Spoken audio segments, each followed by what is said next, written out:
اللجن اللجن اللجن اللجن يا مولا اللجن اللجن اللجن اللجن اللجن اللجن اللجن يا صاحب السماء اللجن. اعوذ باللہ من الشیطان اللعین الرجیم. بسم اللہ الرحمن الرحیم. الحمد للہ وکفا وسلام علی عبادہ الذین اصطفیٰ. درود بھیجیے محمد.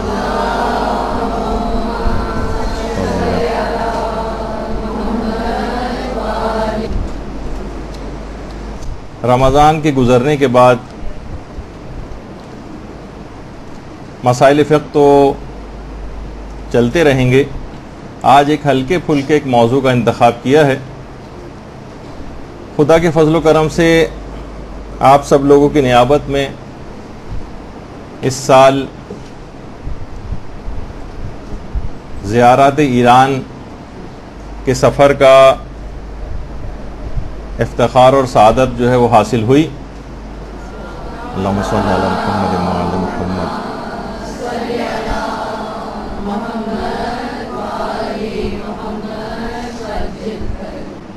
تو عام طور پر جب بھی کوئی زائر وہاں پر جاتا ہے، جیسے کہ ابھی آپ آداب میں بھی سنیں گے کہ ان جگہوں کی اگر پہلے سے معرفت ہو، وہاں کے متعلق کچھ پہلے سے پتہ ہو، تو پھر اس کا فائدے اور ثمرات زیادہ ملتے ہیں. تو کوشش کریں گے کہ آج صرف ایک پارٹ اس کا مکمل ہو سکے گا اور یہ گفتگو آگے بھی جائے گی، تاکہ جب کبھی آپ لوگوں کو پروردگار عالم یہ سعادت عطا کرے تو وہاں جا کر مکمل معرفت کے ساتھ زیارت کر سکیں. دیکھیے، پہلے ایک چیز جاننا ضروری ہے کہ زیارت کے معنی کیا ہیں. زیارت کے معنی یہ ہیں کہ عربی میں کسی بھی چیز کی طرف رجحان کو یا میلان کو زیارت کہا جاتا ہے. ملاقات کے معنوں میں بھی ہے. اصطلاح میں کسی شخص کی تعظیم و تکریم کرنے کے لیے اس کے پاس حاضر ہونے کو یا ملاقات کو زیارت کہا جاتا ہے. زیارت کے 3 ارکان ہیں. زیارت کے 3 ارکان ہیں جس سے زیارت مکمل ہوتی ہے. سب سے پہلی چیز تو زیارت کے ارکان میں سے ایک یہ ہے جس کو کہا جاتا ہے زائر، یعنی وہ شخص جو کسی چیز یا کسی شخص کے بارے میں کوئی میلان یا رجحان رکھتا ہے، اس کو زائر کہتے ہیں. زائر یعنی وہ شخص جو کسی چیز کے متعلق یا کسی شخص کے متعلق کوئی میلان یا رجحان رکھتا ہے، اس سے محبت کرتا ہے، اس کو زائر کہا جاتا ہے،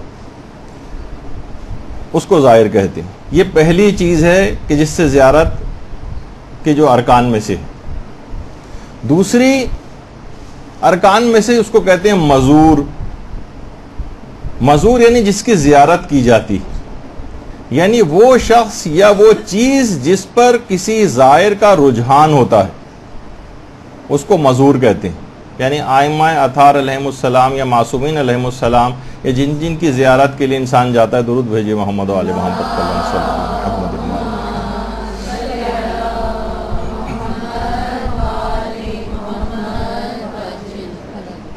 اچھا، اب اگر مثال کے طور پر اگر کوئی غیر مسلم شخص ہے یا جو آپ کے عقیدے کا ماننے والا نہیں ہے، وہ بھی ان جگہوں کے اوپر جاتے ہیں، تو کیا ہم ان کو زائر کہیں گے؟ یا ظاہر ہے کہ وہ آیا ہے ان کی قبر کی زیارت کے لیے، اور جو صاحب زیارت ہیں یا جو صاحب قبر ہیں وہ بھی وہاں پر موجود ہے، تو ان 2 ارکان سے بھی مسئلہ حل نہیں ہوتا اور اس کو زیارت نہیں کہا جائے گا. تیسری چیز وہ ہے جس سے زیارت مکمل ہوتی ہے، وہ باطنی رجحان یا تعظیم جو زائر کے اندر پائی جاتی، جو زائر کے ساتھ ہوتی.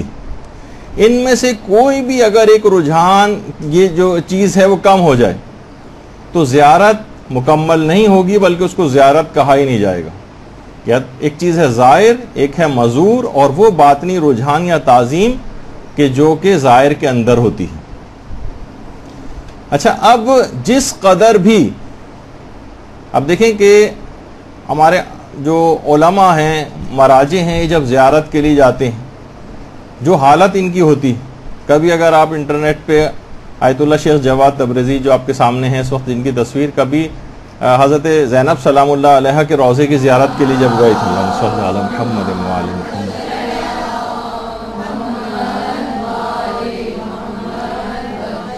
ان کی کیا حالت ہوئی تھی، کیا اس وقت ان کی کیفیت تھی، اس کے اندر آپ کو واقعتاً اگر دیکھیں تو آپ کو احساس ہوگا کہ کس طرح سے زیارت کی جاتی۔ اچھا، اب زائر جو ہے وہ مزور کے بارے میں جس قدر جانتا ہوگا، اس کی جتنی معرفت ہوگی، جس قدر وہ مزور سے محبت کرتا ہوگا، جس قدر اس سے عقیدت رکھتا ہوگا، مزور کے جس قدر فضائل اور کمالات کی معرفت رکھتا ہوگا، اور جس قدر وہ ان کے متعلق جانتا ہوگا، جس قدر ان کے مطابق عمل پیرا ہوگا، زیارت کے اثرات اور نتائج اتنے ہی زیادہ بہتر نکلیں گے، اتنے ہی زیادہ زیارت کے اثرات بہتر نکلیں گے۔ تو جس کے اندر لیکن یہ اندرونی طور پر تعظیم نہیں پائی جاتی، اس کے عمل سے بھی ظاہر ہو جاتا ہے۔ وہ بس ایک صرف وہاں جا کر، جیسے شاعران تھا، لوگ تڑپے جاتے ہیں کہ کسی طریقے سے ہمیں زری کو چھونے کا موقع مل جائے، اور اس کے قریب بھی نہیں آتا تھا، فوٹو سیشن کروا کے وہاں سے واپس چلا جاتا تھا۔ وہ ظاہر ہے کہ اندرونی تعظیم اور وہ جو ایک زائر کے ساتھ ہوتی ہے، تو اس کو زائر نہیں کہا جائے گا۔ تو اس وجہ سے کہ یہ جتنے بھی افراد اس کے علاوہ، صاحبان ایمان کے علاوہ وہاں پر جاتے ہیں، ان کو زائر نہیں کہا جا سکتا۔ لیکن ایک اور بات اہم یہ ہے کہ جو روح انسانی ہے یہ لافانی، اور روح کبھی مرتی نہیں، یہ ایک چھوٹی دنیا سے بڑی دنیا کی طرف منتقل ہو جاتی۔ زائر جب بھی اپنے مزور کی قبر کی زیارت کے لیے جاتا ہے تو اس سے ایک رابطہ قائم ہو جاتا ہے، یعنی مزور کی روح سے زائر کا ایک رابطہ قائم ہوتا ہے۔ یہی وجہ ہے کہ شیخ الرئیس بو علی سینا جو تھے، انہوں نے اپنی کتاب رسائل میں اس بات کو لکھا ہے کہ زائر جب زیارت کے لیے جاتا ہے مزور کے پاس تو دنیاوی اور معنوی دونوں فوائد حاصل کرتا ہے، کیونکہ مزور جو ہے اس کی حیات اور موت یکساں ہے۔ یہی وجہ ہے کہ ہمارے پیغمبر اسلام ختمی مرتبہ صلی اللہ علیہ وآلہ وسلم صلی اللہ علیہ وسلم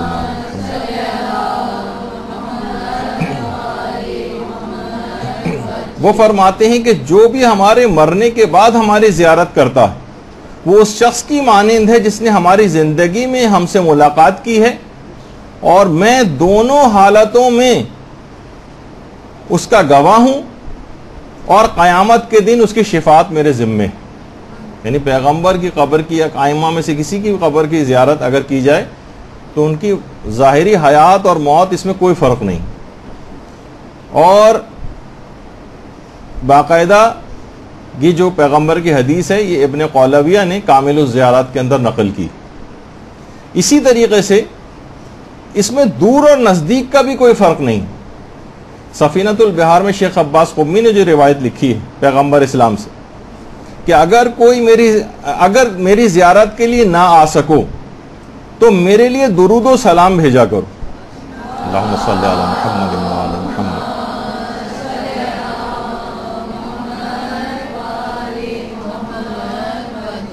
کیونکہ تمہارے درود و سلام مجھ تک پہنچتے ہیں۔ زیارت ناموں میں بھی مزور کی حیات کا اعتراف کیا جاتا ہے اگر آپ زیارت نامے پڑھیں، تاکہ زائر شروع ہی سے جان لے کہ میں اسی طرح سے ملاقات کر رہا ہوں یہاں آ کر جس طریقے سے ایک زندہ شخص سے ملاقات کی جاتی۔ اور یہی وجہ ہے کہ جو عرفا ہیں، عرفا وہ قبر سے بہت دور رہتے ہوئے بھی کپ کپاتے ہیں اور کانپتے ہیں۔ کہ آیت اللہ تقی مصباح یزدی کہ قریب قبر کے جاتے ہوئے بھی جو علماء عرفان ہیں وہ کانپتے ہیں۔ ہماری طرح سے بے حجابانہ وہاں پر نہیں پہنچ جاتے جس طریقے سے عام لوگوں کا ہم لوگوں کا انداز ہوتا ہے، کیونکہ وہ ان کی فضائل کی اس لحاظ سے معرفت نہیں رکھتے، اور بہت دور سے ہی اپنے جسم اور روح پر مزور کے اثرات کو محسوس کرنے لگتے ہیں۔ اور یہی وجہ ہے کہ وہ زیادہ دیر وہاں پر ٹھہر بھی نہیں پاتے۔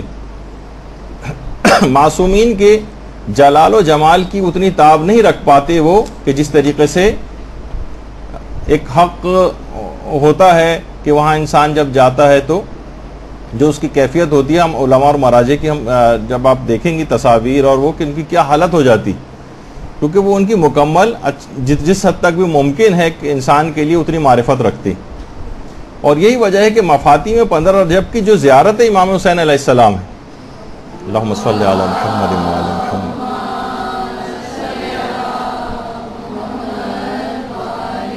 اور جو بہت سے زیارت نامے ہیں اس کے اندر بھی یہ بات آئی ہے کہ میں گواہی دیتا ہوں کہ آپ میری بات سن رہے ہیں اور جواب دے رہے ہیں.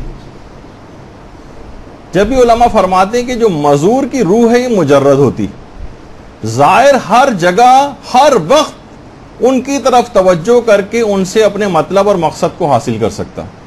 یعنی ضروری نہیں ہے ایک دفعہ بھی اگر آپ مثلا وہاں سے جس طرح سے ہو کر آ جاتے ہیں اور ایک ارتباط قائم ہو جاتا ہے ان سے، پھر کبھی بھی صرف ان کا تصور لے کر آئیں، ان کا توسل دماغ میں لے کر آئیں اور براہ راست بھی ان سے دعا کریں تو پروردگار عالم ان کے احترام میں آپ کی دعاؤں کو قبول کر لیتا.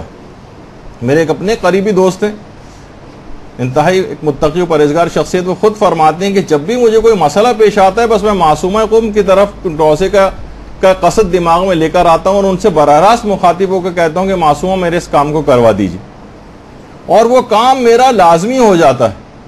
حقیقت بھی ہے کہ ہم بعض اوقات سوچتے ہیں کہ شاید ہم صرف وہاں جائیں گے روزے کے اوپر، تبھی نہیں. ایک خاص ایک روح جو ہے وہ مجرد ہے، وہ زمان و مکان کی اس سے کیفیت سے آزاد ہو گئی، ہر جگہ آپ اس سے ارتباط کو قائم کر سکتی. تو اس طرح سے بہت سارے افراد توسل اس انداز سے کرتے ہیں اور فوری طور پر فائدہ ہوتا. تو دیکھیے، یعنی بدن روح سے جدا ہونے کے باوجود روح اپنے جسم سے خاص دلچسپی اور رابطہ رکھتی. یہی وجہ ہے کہ اکثر اجسام جو ہیں وہ مرنے کے بعد بھی خراب اور بوسیدہ نہیں ہوتے. کتنے ایسے جسم نکلے ہیں جن کو 30 سال ہو چکے ہیں، 25 سال ہو چکے ہیں، ابھی کچھ کا تذکرہ آگے بھی آنے والا ہے، جو اطراف امام کی قبر کے اطراف میں جو ہے وہ مدفون علماء اور شہداء ہیں. جب قبریں کھودی گئیں تو ان کے جسم صحیح و سالم نکلے. تو روح ایک خاص دلچسپی اور رابطہ رکھتی ہے اپنے جسم سے. علماء فرماتے ہیں یہ بھی اکثر اس کی ایک وجہ بنتی ہے کہ ان کے جسم بوسیدہ اور خراب نہیں ہوتے. اور جب بھی کوئی زائر وہاں جاتا ہے تو ایک خاص قسم کا ایک معنوی حالت اور اس کی ایک روحانی حالت ہوتی ہے جس کی وجہ سے بہت سارے فیوز و برکات حاصل کرتا ہے. اور زائر جو ہے وہ مزور کی روح سے عالم معنوی سے ارتباط پیدا کر لیتا ہے، کیونکہ وہ جو مزور ہے اس کی روح عالم روحانیت کے اندر موجود ہوتی ہے. تو جیسی آپ سے اس کا رابطہ ہوتا ہے تو آپ بھی عالم معنوی کے بہت سارے فیوز و برکات آپ کو حاصل ہو جاتے ہیں.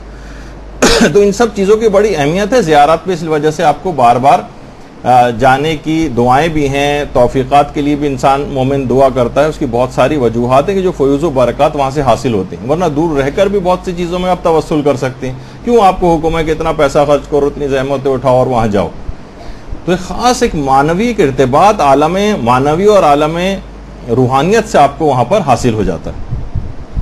اچھا، اب دیکھیے بے پناہ اس کے فائدے ہیں زیارتوں کے. سب سے پہلا فائدہ تو ایک یہی ہے کہ خدا سے آپ کا رابطہ ہو جاتا ہے، آپ اطاعت پر آمادہ ہوتے ہیں. کتنے ایسے افراد ہوتے ہیں جو عام زندگی میں بڑی مشکل سے آپ نے دیکھا ہوگا کہ نمازیں وغیرہ بھی نہیں پڑھتے، وہاں جا کر نمازوں کے عادی ہو جاتے ہیں. پچھلی نافرمانی والی زندگی کو وہ بدلنا چاہتے ہیں. کتنے ہم نے بہرحال مرد حضرات دیکھے ہیں کہ جو داڑیاں رکھ کر وہاں سے واپس آتے ہیں. کتنی عورتیں ہیں جو باپردہ ہو کر وہاں سے واپس آتی ہیں، یعنی جن کو توفیقات مل جاتی ہے اور واقعتاً جن کو صحیح زیارت کی توفیق ملتی ہے، ان کے اندر ایک تبدیلی آتی. نمازی ہو کر وہاں سے واپس آتے ہیں، نافرمان پہلے تھے فرما بردار ہو کر واپس آتے ہیں. تو ایک تو یہ کہ خدا سے رابطہ ہوتا ہے. دوسرا فائدہ یہ ہوتا ہے کہ خود معصومین سے محبت کا اظہار ہوتا ہے. اصل میں معصومین سے محبت کا اظہار پروردگار عالم سے محبت ہی کا اظہار ہے. ان سے جتنا زیادہ وہاں پر انسان جاتا ہے، یہ بار بار وہاں پر جانا ان کا ایک حق بھی ہے اور ان سے محبت کا ایک اظہار بھی. اور تیسری ایک اہم بات ہے جو خاص فائدہ ہے زیارت پہ جانے کا، وہ یہ کہ دیکھیے آئمہ اپنی حیات ظاہری میں بہت سے الہی مقاصد کی تکمیل نہ کر پائے.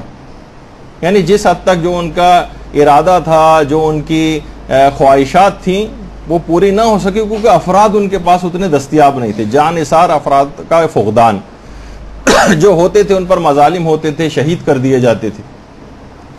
اعلیٰ مقاصد اس انداز سے پورے نہیں کر پائے کہ جس انداز سے ان کی خواہش تھی.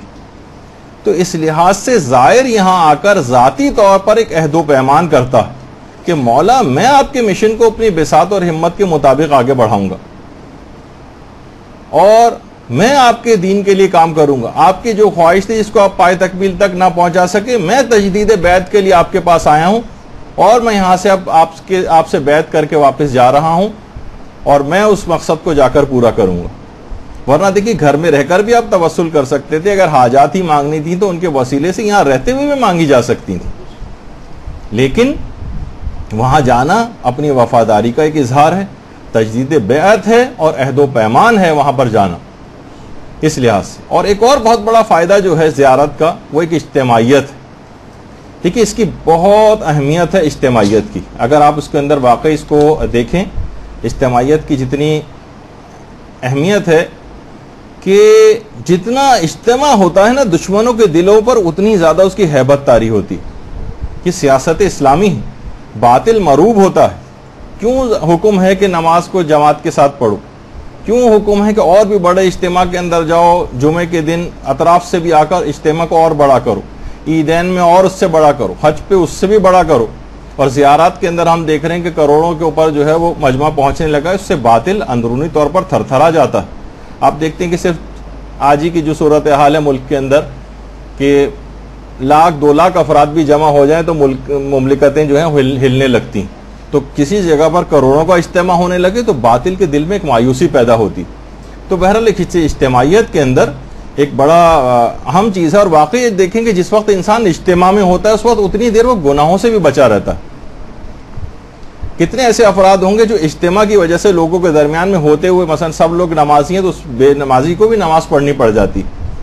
اگر عورتیں پردے کے اندر زیادہ تعداد میں ہیں تو بے پردہ عورتیں بھی شرماتی ہیں.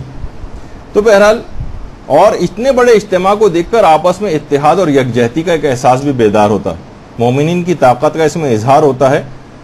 ورنہ اب بس اس کے اندر یہ کہنے کی بات ہے کہ اتنا بڑا اجتماع، کروڑوں کی افراد کی تعداد میں لوگ وہاں پر جاتے ہیں آج کل زیارت کے لیے. کیا ہی اچھا ہوتا اگر یہ وہاں سے تبدیل ہو کر واپس آتے. اتنی بڑی تعداد بار بار وہاں پر جاتی، تجدید بیعت کر کے آتی، ان کو اس کا احساس دلایا جاتا. تو آپ خود سوچیے کہ بات کہاں سے کہاں تک جاتی اور کتنی بڑی تبدیلی ان زیارات کے ذریعے نمودار ہوتی، ہم کو معاشرے کے اندر نظر آتی.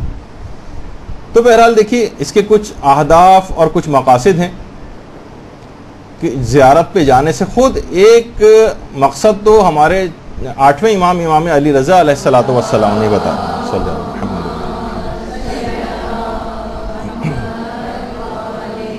امام فرماتے ہیں کہ ہر امام کی جانب سے ان کے چاہنے والوں اور پیروکاروں پر کچھ ذمہ داریاں، حقوق اور عہد و پیمان کی تکمیل ہوتی اور یہ عہد و پیمان بخوبی ادا ہوتے ہیں. ان میں سے ایک عمل ائمہ اطہار کی مقدس قبروں کی زیارت کرنا ہے. لہذا جو شخص شوق سے ائمہ کے مقدس روضوں کی زیارت کرے اور زیارت کے دوران ائمہ کے اہداف اور مقاصد پر توجہ رکھے تو وہ روز قیامت ائمہ اطہار اس کی شفاعت کریں. باقاعدہ بحار الانوار کی 57ویں جلد کے اندر یہ روایت موجود ہے. یعنی آپ دیکھیں ایک تو شوق سے زیارت یہاں تو ہمیں پھر بھی نظر آتی، لیکن اس کے بعد ایک اور ہے ائمہ کے اہداف اور مقاصد پر نگاہ رکھے. یعنی صرف ایک جس طریقے سے بس وہاں گئے، ایک ٹورسٹ کے طور پر گئے، کچھ اپنی حاجات طلب کی، وہاں سے واپس آئے، یہ بھی بہرحال وہاں جو جاتا ہے محروم تو کبھی نہیں ہوتا، وہ فائدے اس کو ملتے ہیں، لیکن اصلاً ائمہ کے اہداف اور مقاصد کے اوپر نگاہ رکھنا. اور ہم بس افسوسناک صورتحال یہی ہوتی ہے کہ لوگوں کو تبدیل ہوتے نہیں دیکھتے. امام کو راضی کرنے کی نیت کسی کی بھی نہیں ہوتی. اب بس ہم وہاں جا رہے ہیں اور امام کو خود سے راضی کر کے واپس آئیں گے. جاتے ہیں وہی گھر والی دعا، وہی شادی والی دعا، وہی جاب، وہی ملازمت، وہی کاروبار، وہی بیماری، وہی صحت. بس یہی چند چیزیں ہر شخص کے پاس تقریباً اسی طرح کی دعاؤں کا ایک سلسلہ ہوتا ہے. اس میں کوئی مذمت نہیں ہو رہی کہ ان دعاؤں کو نہ کیا جائے، بلکہ دیکھیے اس کے علاوہ یہ تو بہت معمولی سے کام ہے. یقین جانیے کہ آئمہ کے روزوں کے احاطے کے اندر جو مدفون ہیں یہ تمام افراد ان کی قبروں پہ بھی جائیں تو یہ ساری دعائیں آپ وہاں سے قبول کروا سکتے ہیں۔ امام کا اسٹیٹس تو بہت بلند ہے، وہاں تو اس سے کہیں بڑھ کر بات ہونی چاہیے۔ یعنی کسی کے پاس جائیں بادشاہ سے کہیں کیا چاہیے تو آپ کہیں کہ مجھے کوئی بہت معمولی چیز کا نام لینے کہ مجھے مثلا کیوں موبائل چاہیے، جیسے کہ آج کل ہر جگہ دیکھنے میں آتا ہے۔ اتنے بڑے بادشاہ کے پاس گئے اور صرف فقط اتنی سی چیز، چھوٹی سی چیز مانگ کے اس سے لے کر آئے، اس سے تو اس کی رضا مانگتے، اس سے تو جنت مانگتے، اس سے پل صراط سے آرام سے گزرنا مانگتے، اس میں قبر کی تمام سہولیات اس سے مانگتے اور ان کا جوار معصومین مانگتے، اور کیا کچھ ان سے وہاں سے مانگا نہیں جا سکتا، خود ان سے ان کو مانگ لیتے۔ لیکن کیا ہے کہ ہم بہت چھوٹی چیزوں کے اوپر رہ جاتے ہیں کہ چھوٹی چھوٹی چیزیں ہم کو چاہیے، بس یہ اس میں جو کہ فانی ہو جائیں گی، ختم ہو جائیں گی۔ صحت مانگ کے بھی لے کے آئے تو کتنی عمر لے کے آئے، وہی 70-80 سال میں مر جانا ہے بالآخر۔ تو بہرحال تو یہ ائمہ کے روضوں کے احاطے میں شیخ بہائی، اب ان کا تذکرہ آگے چل کر آئے گا، اتنی جلیل القدر شخصیت، امام کے روضے کے احاطے کے اندر دفن ہے، ان کے پاس ان کی قبر کی زیارت کے لیے جائیے، دعائیں مانگی، ساری یہ قبول کروا سکتے ہیں۔ علامہ تبرسی، ان سے مانگ سکتے ہیں، علامہ تبرسی کی قبر ہے، صاحب تفسیر مجموع البیان، ان کا بھی تذکرہ اگلی نشست میں آئے گا۔ آیت اللہ نخودگی اصفہانی، جن کا وہ امام خمینی کو جنہوں نے ایک نسخہ کیمیا بتایا تھا، جن کی پوری تفصیل ہم مختلف لیکچرز کے اندر بتا چکے ہیں، ان کی قبر وہاں پر ہے، اور بڑے عجیب و غریب واقعات ہیں باقاعدہ، جو کہ انشاءاللہ اگلی نشست میں آئیں گے۔ وہ بھی کتنے علماء ایسے ہیں جو باقاعدہ کہا کرتے تھے کہ ہم اگر یہ تمام افراد ہمارے پاس بھی آ جائیں تو ہم ان کی ساری دعائیں قبول کروا سکتے ہیں، مگر یہ عمل امام کی شان میں ہماری طرف سے کمی کا باعث بنے گا، لہٰذا ہم اس کام کو ہرگز نہیں کریں گے۔ لیکن یہ اتنے ایسے کام ہیں کہ یہ ہم بھی قبول کروا سکتے ہیں۔ تو اب دیکھیے کہ ہم جب دیکھتے بھی ہیں کہ انسان جب وہاں سے واپس آتا ہے تو بلکہ ظاہر گناہ تو معاف ہو چکے ہوتے ہیں، لیکن کیا ہے کہ ایک الگ سے ایک نافرمانی کی سمجھے ایک نئے سرے سے ایک ابتدا ہوتی۔ واپسی پہ جہاز کا سفر ہوتا ہے، اس میں کوئی نہ کوئی ہو سکتا ہے کہ نماز کا وقت آ جائے، خاص طور پر فجر کی نماز کا وقت۔ کتنے افراد ہوں گے کہ جو یہ تو پھر بھی یہاں پر جو تصویر آپ کے سامنے ہے اس میں تو پھر بھی کھلی جگہ ہے، بہت سی چھوٹی جگہوں پہ کس طریقے سے نماز پڑھنی ہے۔ زیادہ تر افراد 90-95% افراد جو ہیں وہ نمازوں کو قضا کرتے ہیں، چھوڑ دیتے ہیں، نماز پڑھتے ہی نہیں جہاز کے اندر۔ خواتین، کتنی ایسی چیزیں ہیں کہ دیکھیے بہت ساری چیزیں ایسی ہیں کہ خواتین اب مثلا واش روم میں لائن لگی ہوئی وضو کے لیے، وقت مختصر ہے مثلا نماز کا، جیسے نماز فجر وغیرہ آتی ہے، تو 3 چلو لے کے اپنی سیٹ پر بیٹھے بیٹھے وضو کر سکتی ہیں۔ تھوڑا سا اپنا جس طرح گھونگھٹ نکالا جاتا ہے اس طرح سے آگے نکال لیا جائے، صرف تھوڑا سا پانی تو ہلکا سا کپڑوں پہ گرے گا، کون سا نجس پانی ہے وہ، وضو کا پانی ہے، اگر تھوڑا سا گر جائے گا تو کیا فرق پڑ جائے گا مثلا۔ تو کہنے کا مقصد یہ ہے کہ بہت ساری ایسی چیزیں لوگ وضو نہیں کرتے ہیں، ایک نماز یہاں کیسے پڑھیں اور یہ فلاں چیز گندی ہے، ہر وقت نجس پاک معلومات نہ ہونے کی وجہ سے نمازوں قضا جو بڑا گناہ ہے وہ کر لیتے ہیں، اور اس کی ابتدائی سفر زیارت کی وہاں سے شروع ہو جاتی ہے اس گناہ سے۔ تو یہ سب چیزیں دیکھیے اس طرح کی ہیں۔ اب آ جائیے اس تمہید کے بعد اب ہم مشہد مقدس کی زیارت کا باقاعدہ اس کا آغاز کرتے ہیں۔ صلی اللہ علیہ وسلم۔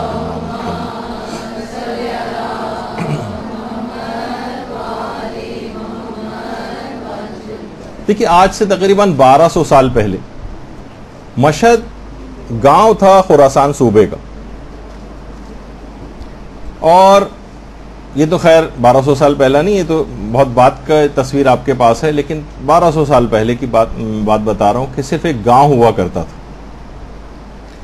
اور اس سے 20 کلومیٹر دور ایک بہت بڑا شہر تھا جس کا نام تھا توس۔ اب توس اور مشہد تو دونوں ایک ہی شہر کے اندر آ گئے۔ خراسان بہت بڑا صوبہ تھا، ایران کا خراسان بہت بڑا صوبہ تھا، اور افغانستان کا بھی ایک بہت بڑا علاقہ اس کے اندر شامل تھا، اور امام رضا علیہ السلام کی شہادت یہیں پر واقع ہوئی۔ اللہم صلی علی محمد وعلی محمد۔ اور یہیں ان کا مدفن بھی ہے، اسی وجہ سے اس کو مشہد کہا جاتا ہے، مشہد، شہادت کی جگہ۔ اچھا، اب ایک سوال یہ ہے کہ امام مشہد کیوں آئے؟ امام مدینے میں تھے، مشہد آنے کی ضرورت کیوں پیش آئی؟ یہ باقاعدہ آپ کو کتابوں کے اندر اس کی تفصیل ملے گی۔ تاریخی تفصیل کو چھوڑتے ہوئے جو آپ کو خود پڑھنا ہے کہ امام کو یہاں پہ کیوں ضرورت پیش آئی. بہرحال مامون نے زبردستی امام کو مدینے سے مشہد طلب کیا. اور پھر کچھ عرصہ گزرا. جو جیلسی آل محمد کے ساتھ تھی اور جو دشمنی اندر پل رہی تھی، امام کو انگوروں میں زہر دیا گیا.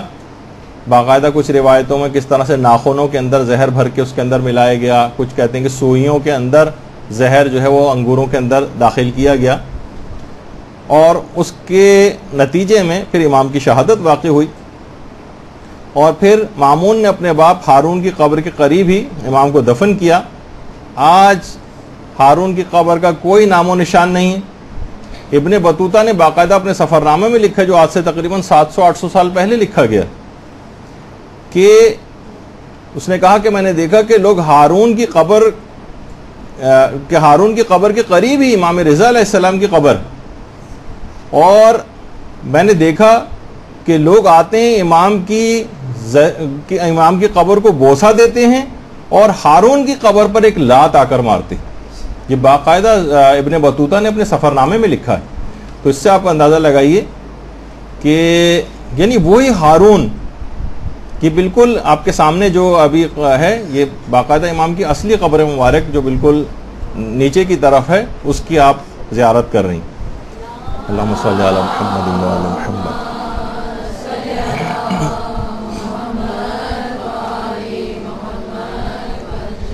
اب دیکھیے وہی ہارون تھا کہ جس کی سلطنت پر سورج غروب نہیں ہوتا تھا، اتنی بڑی سلطنت تھی. اور آج یہاں اسی غریب الوطن، سلطان العرب والعجم، وادی طوس کے شہنشاہ، معین الضعفاء، غریب الغرباء امام علی رضا علیہ السلام کی حکمرانی.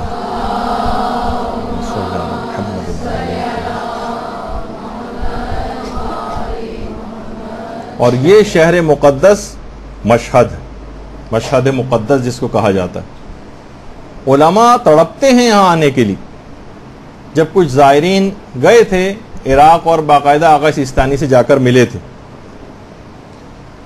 تو آغا سیستانی سے ایرانی زائر، یہ تو خیر آغا سیستانی جب بہت سالوں پہلے نجف گئے تھے، ذریح امیر المومنین علیہ السلام پہ ان کی تصویر ہے. درود بھیجیے محمد صلی اللہ علیہ وسلم.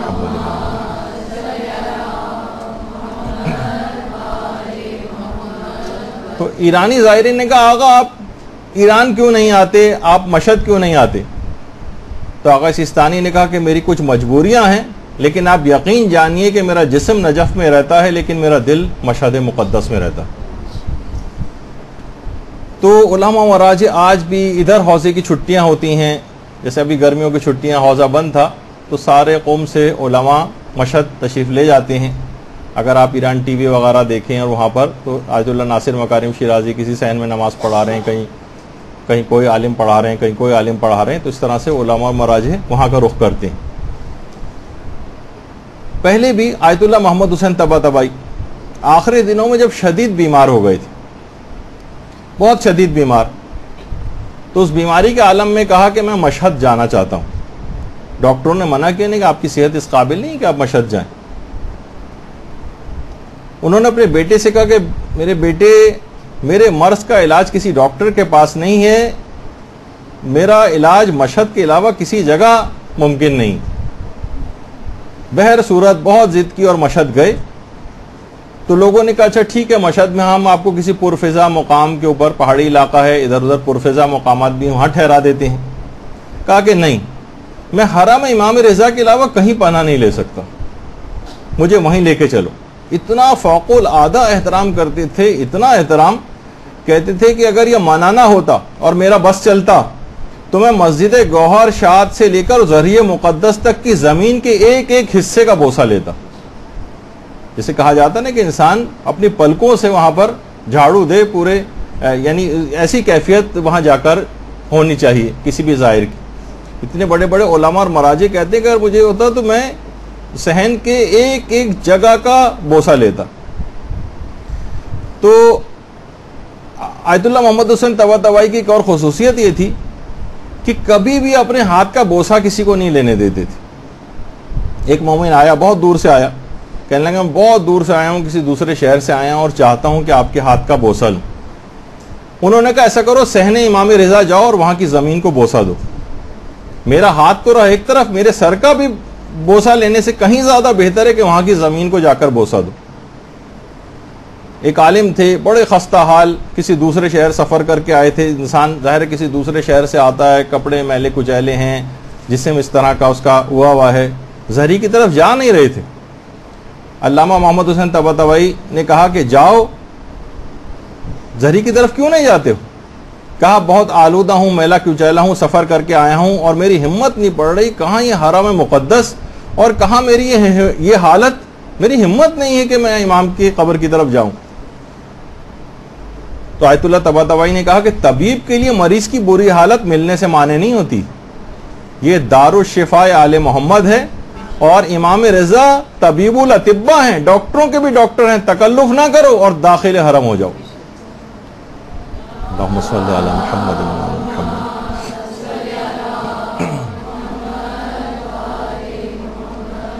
اچھا, علامہ طباطبائی ایک بات اور کہتے تھے ویسے تو تمام ائمہ کے الطاف اور لطف زائرین کے اوپر ہوتے ہیں, لیکن امام رضا علیہ السلام کا جو لطف ہے خاص طور پر محسوس کیا جا سکتا ہے.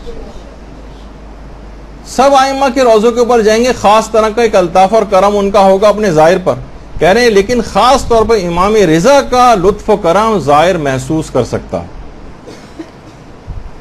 اور اتنے زیادہ امام رضا علیہ السلام اپنے زائرین پر اتنی خاص عنایت اور توجہ رکھتے ہیں, ذرا سی بھی تکلیف سے تڑپ جاتے ہیں. زائر کو اگر کوئی تکلیف پہنچ جائے. آیت اللہ فقیہ سید حسین سبزواری یہ خاص کلید بردار حرم تھے, نماز جماعت بھی پڑھاتے تھے,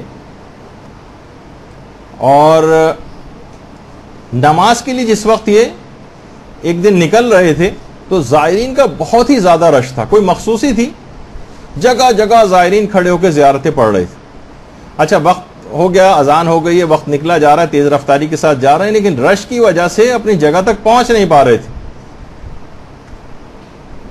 رش کی وجہ سے رستہ نہیں مل پا رہا تھا. اچھا, تھوڑا سا بعض اوقات یہ ہوتا ہے کہ وہاں پر غصہ بھی آ جاتا ہے. زائرین پر تھوڑا سا غصہ کیا اور ہاتھوں سے ہٹا کر رستہ بنایا. فرماتے ہیں کہ اس دن نماز پڑھا کے جب میں گھر آیا اور سویا تو خواب میں امام رضا علیہ السلام کو دیکھا.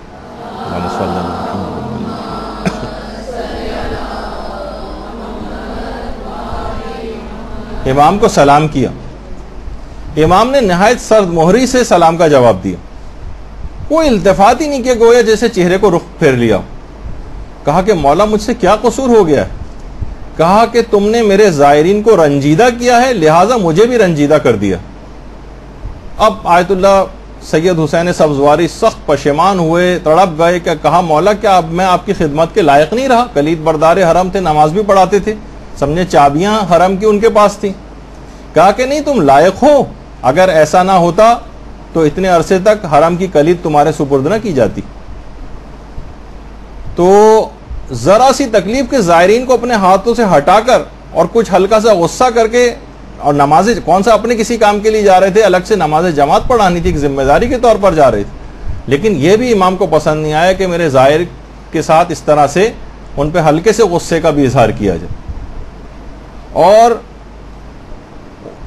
یہ کسی کتاب کے اندر تو بات نہیں ہے, لیکن حرم مشہد کے جو مقامی علماء ہیں وہ یہ بات بتاتے ہیں کہ امام کا جو یہ سامنے گنبد نظر آ رہا ہے, اس پر ہر وقت پہلے کبوتر بیٹھے رہا کرتے تھے. تو حرم کی انتظامیہ نے سوچا کہ یہاں سے ان کبوتروں کو کسی طرح سے ہٹایا جائے, ان کی صفائی کرنا روزانہ ایک مشکل کام ہوتا تھا.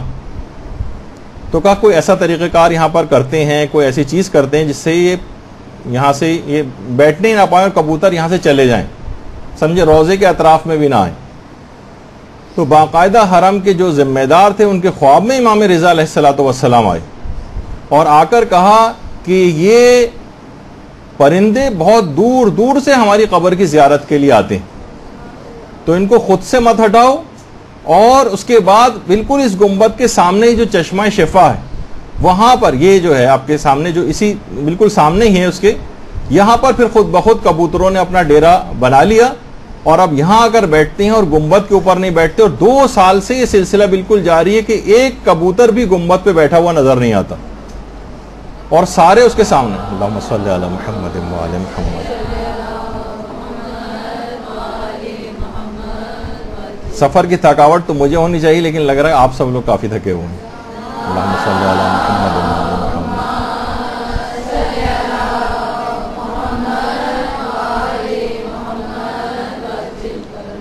تو وہ ایک اپنے ظاہر انسان کو تو چھوڑیے، اپنے ظاہر پرندوں تک کا اتنا خیال کرنے والے، اور اس ظاہر کے اوپر پھر اس انسان کے اوپر افسوس ہوگا اس ظاہر کے اوپر کہ وہ امام کی نافرمانی سے بھرپور ایک زندگی گزارے، اس سفر کے اندر بھی امام کے قول و فعل کی نافرمانی کرے اور سفر سے واپس آ کر بھی نافرمانی کرے. دیکھیے ظاہر کو پہلا تحفہ ہی جا کر یہ ملتا ہے کہ سارے گناہ اس کے معاف ہو جاتے ہیں. اب نئی اطاعت سے بھرپور زندگی اس کو شروع کرنا، جس طریقے سے اگر کسی شخص کا بائی پاس آپریشن ہو جائے اور وہ اگلے دن سے مثلا نلی نہاری اور مغز نہاری کھانا شروع کر دے تو کتنی مذمت کی جائے گی اس کی. ابھی تو تم اس سے فارغ ہو، کچھ تو احتیاط کرنی چاہیے تھی. نہیں، اسی دن سے اگر کوئی کرنے لگے تو کتنی زیادہ اس کو برا بھلا کہا جائے گا. تو اسی طریقے سے یہ ظاہر بھی ہے کہ اس کو سمجھنا چاہیے کہ اسے کتنا اس کے بعد گناہوں سے پرہیز کرنا چاہیے اپنی اس صحت کو برقرار رکھنے کے لیے. جو اب اس آپریشن کے بعد اس کی صحت ٹھیک ہو گئی ہے، وہ ٹھیک ہو گیا ہے، تو اسی طرح ظاہر جو ہے وہاں سے تمام گناہ اس کے بخش دیے گئے ہیں. اب ایک بہترین زندگی کا وہاں سے وہ آغاز کرے. دیکھیے امام کی قبر کے اطراف میں ہر وقت ملائکہ آسمانی غول در غول آسمان سے نازل ہوتے رہتے ہیں اور واپس جاتے رہتے ہیں. پیغمبر کی حدیث کے مطابق، معصوم کی حدیث کے مطابق یہ جگہ جنت کا ٹکڑا ہے. اور دیکھیے علماء فرماتے ہیں جنت میں کبھی کوئی گناہگار داخل نہیں ہوگا، پہلے اس کے گناہ معاف ہوں گے یا وہ اپنی سزا بھگتے گا جنت میں، اس کے بعد جاتا ہے. لیکن ظاہر کے ہاں داخلے سے پہلے اس کے گناہ معاف ہو جاتے ہیں تاکہ جنت کے اس ٹکڑے میں وہ داخل ہو سکے. دیکھیے مبالغہ آرائی ائمہ کے اقوال میں نہیں ہوتی کہ ٹھیک ہے مبالغے کے طور پر ایک بات کہہ دی، نہیں، واقعتاً وہ جگہ جنت کا ٹکڑا ہے اور جنت میں کوئی گناہگار داخل نہیں ہو سکتا. اس کے لیے ضروری ہے کہ پہلے اس کے گناہ معاف کیے جائیں. تو پہلا تحفہ ہی وہاں جا کر یہ ملتا ہے کہ ظاہر کے تمام گناہ معاف ہو جاتے ہیں. اور پھر اس کے بعد دیکھیے اتنی زیادہ اہم جگہ ہے زیارت امام رضا کہ باقاعدہ عرفاء نے اپنی آنکھوں سے دیکھا کہ امام کی جو قبر مبارک ہے اوپر گنبد شگافتہ ہوا اور آسمان سے حضرت عیسیٰ اور حضرت مریم امام کی قبر کی زیارت کے لیے نیچے آئے. امام کے سرہانے کھڑے ہو کر انہوں نے باقاعدہ زیارت پڑھی اور اس کے بعد پھر دوبارہ گنبد شگافتہ ہوا اور آسمانوں میں پرواز کر گئے. حضرت عیسیٰ اور حضرت مریم امام رضا کی زیارت کے لیے اب بھی آتے ہیں، اور نہ جانے کتنے اور انبیاء اور ارواح جو ہیں شہداء وہ سب یہاں پر آتی ہوں گی. آیت اللہ وحید خراسانی نے اپنے ایک درس میں فرمایا کہ پیغمبر نے 2 افراد کو اپنا ٹکڑا کہا ہے. 2 افراد کو اپنا ٹکڑا کہا ہے. ایک تو حضرت زہرا سلام اللہ علیہ کو کہا ہے،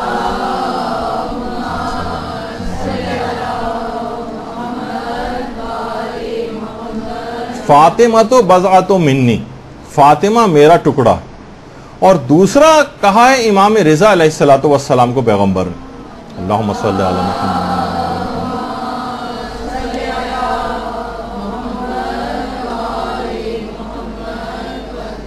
ستدفن بضعۃ منی بخراسان، یا بہت سی روایات میں بے ارض خراسان، کہ ان قریب میرا ایک ٹکڑا خراسان میں دفن کیا جائے گا اور اس کی زیارت میری زیارت ہے. تو آیت اللہ وحید خراسانی فرماتے ہیں کہ شیخ انصاری، شیخ مرتضی انصاری جو کہ بہت بڑے فقیہ گزرے ہیں، فتویٰ دینے میں وہ مجسمہ احتیاط تھے، لیکن اس حدیث پر باقاعدہ قطعی فتویٰ دیا ہے اور کہا ہے کہ اس کے راوی جو ہیں اصحاب اجماع میں سے، جس کے بعد اتنی تحقیق بھی نہیں ہوتی اس کے بعد، اگر کسی اصحاب اجماع میں سے راوی اگر اصحاب اجماع میں سے ہو تو علماء تحقیق کے بغیر اس کو اوتھینٹک سمجھتے ہیں. تو امام علی رضا کی زیارت کے متعلق یہ بات آئی ہے کہ ان کی زیارت 1000 مقبول حج کے برابر. 1000 حج مقبول، یعنی ایسے حج جو کہ بارگاہ الہی میں قبول ہو چکے ہوں 1000. عقل مبہوت رہ جاتی. فرماتے ہیں کہ اس حدیث کو صرف شیخ انصاری نہیں بلکہ آیت اللہ وحید بہبہانی نے بھی بالکل معتبر سمجھا ہے. علامہ مجلسی نے اس روایت کو معتبر سمجھا ہے. وحید خراسانی فرماتے ہیں شیخ طوسی نے اس روایت کو معتبر سمجھا ہے. میر باقر داماد نے اس روایت کو معتبر سمجھا ہے، اور شیخ مرتضی انصاری، سب نے اس کو صحیح السند مانا ہے. اچھا، آغا وحید خراسانی نے اس امام رضا کی زیارت کے ضمن میں ایک جملہ اور فرمایا. فرماتے ہیں کہ دیکھیے معاملات 3 قسم کے ہوتے ہیں. بعض باتیں قابل درک بھی ہوتی ہیں اور قابل بیان بھی ہوتی ہیں، یعنی آپ کو سمجھ بھی آتی ہیں اور آپ بیان بھی کر سکتی ہیں. کچھ باتیں ایسی ہوتی ہیں جو آپ سمجھتی بھی ہیں اور بیان بھی کر سکتی ہیں. فرماتے ہیں کچھ باتیں ایسی ہوتی ہیں جو قابل درک تو ہوتی ہیں لیکن قابل بیان نہیں ہوتی، یعنی آپ محسوس تو کر سکتی ہیں، ان کو سمجھ تو جاتی ہیں آپ، لیکن بیان نہیں کر سکتی. الفاظ ایسے نہیں ہوتے آپ کے پاس کہ عرفا بہت سارے اپنے مکاشفات اور چیزوں کو، مثلا کوئی عالم آخرت کی چیزیں بیان کرے جو وہاں ہو کر آ گیا ہو، تو وہ کیسے آپ کے اس کے پاس، وہ ان کو سمجھ تو آ رہی ہوتی ہیں اس کو کسی حد تک، لیکن وہ بیان نہیں کر سکتا مثلا ان کو. اور فرماتے ہیں کچھ باتیں ایسی ہوتی ہیں جو ناقابل درک ہوتی ہیں اور نہ ہی ناقابل وصف ہوتی ہیں، نہ وہ سمجھ میں آتی ہیں اور نہ ہی وہ بیان کی جا سکتی ہیں. فرماتے ہیں کہ جوار امام علی رضا علیہ السلام کی عظمت ناقابل ادراک بھی ہے اور ناقابل وصف بھی ہے، نہ یہ سمجھ میں آتی ہے اور نہ ہی یہ بیان کی جا سکتی ہے. جوار امام علی رضا علیہ السلام یہ عقلوں میں نہیں آ سکتا کسی کی.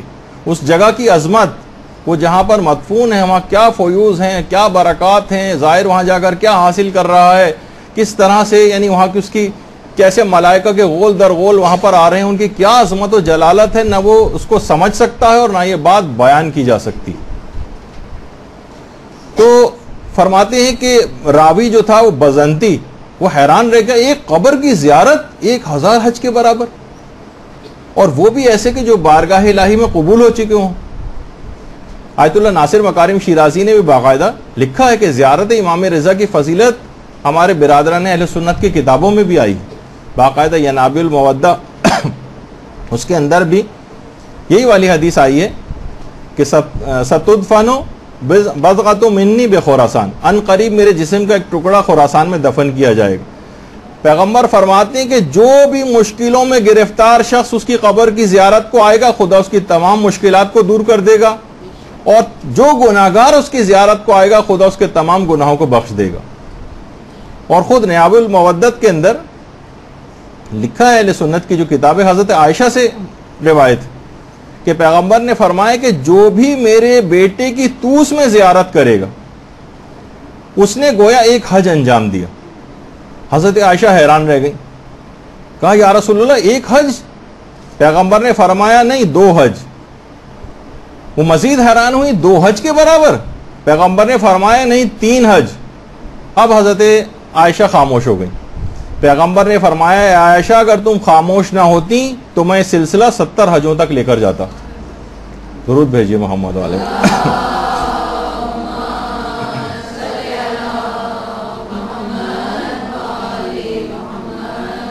علماء فرماتے ہیں کہ اس کا مطلب یہ ہے کہ امام رضا کی شخصیت اور توس اس زمانے میں بھی اتنے معروف تھے، اتنے مشہور تھے کہ پیغمبر سے ان کا تذکرہ سننے کے بعد بھی انہوں نے اس پر تعجب کا اظہار نہیں کیا حضرت عائشہ نے کہ پوچھتی ہیں کہ یا رسول اللہ توس کون سی جگہ ہے.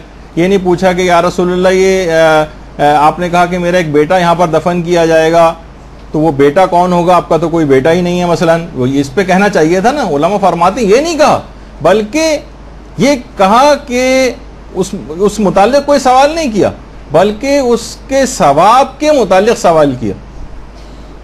یعنی کہ یہ کیسے ممکن ہے 1 حج کے برابر، 2 حج کے برابر، یہاں تک کہ پیغمبر نے 3 تک کہا اور اس کے بعد 70 تک اس سلسلے کو لے کر جاتے. اس کا مطلب ہے کہ پیغمبر کی زبان سے اتنی مرتبہ امام رضا کا تذکرہ ہوتا تھا اور اتنی مرتبہ اس جگہ توس اور خراسان کا تذکرہ ہوتا تھا کہ انہوں نے اس کے اوپر کوئی تعجب کا اظہار نہیں کیا. تو اس کا مطلب پیغمبر کی اپنی زبان پر امام رضا کا کتنا تذکرہ آتا تھا. اور عجیب و غریب خصوصیت ایک زیارت امام رضا کی کہ دیکھیے ایک سوال ہے کہ کتنے سارے ہمارے اور ائمہ بھی ہیں. اگر عام طور پر کسی شخص سے ویسے پوچھا جائے شہرت کے اعتبار سے کہ سب سے زیادہ معصومین میں سے بھی یعنی ائمہ میں سے کس کی زیارت کا ثواب سب سے زیادہ ہے، تو فوراً دماغ میں لوگوں کے آئے گا امام حسین کی زیارت کا ثواب سب سے زیادہ ہے. جبکہ اصلاً تمام علماء نے یہ بات لکھی، اور آیت اللہ خوئی سے تو باقاعدہ ایک فتویٰ بھی پوچھا گیا کہ ایک سوال ہے نا کہ بہت ویلڈ سوال ہے کہ کس امام کی زیارت کی فضیلت سب سے زیادہ ہے. آیت اللہ خوئی سے پوچھا گیا، سوال کیا گیا کہ اگر انسان کو زیارت نبی اور زیارت امام رضا میں سے ایک کا انتخاب کرنے کا موقع ملے تو ان میں کس کی زیارت زیادہ افضل اور اجر میں سب سے زیادہ ہے؟ تو آقا خوئی نے جواب دیا، باقاعدہ جو ان کی کتاب سراج النجات ہے ان کے فتاووں پر مشتمل، کہ روایات سے ظاہر ہوتا ہے کہ امام رضا کی قبر کی زیارت دیگر ائمہ اہل بیت کی قبور کی زیارت سے افضل ہے، لیکن ایسی کوئی روایت موجود نہیں ہے کہ امام رضا یا دیگر ائمہ کی قبور کی زیارت رسول اللہ کی قبر کی زیارت پر افضلیت رکھتی. وہ تو بالکل ایک الگ، پیغمبر کی قبر کی زیارت کی فضیلت تو بالکل ایک الگ چیز، اس کا کسی سے مقایسہ اور مقابلہ اور موازنہ نہیں کیا جا سکتا. لیکن ائمہ اطہار میں سے جو فضیلت ہے وہ سب سے زیادہ امام رضا علیہ الصلوۃ والسلام کی قبر کی زیارت کی. اللہم صلی اللہ علیہ وسلم.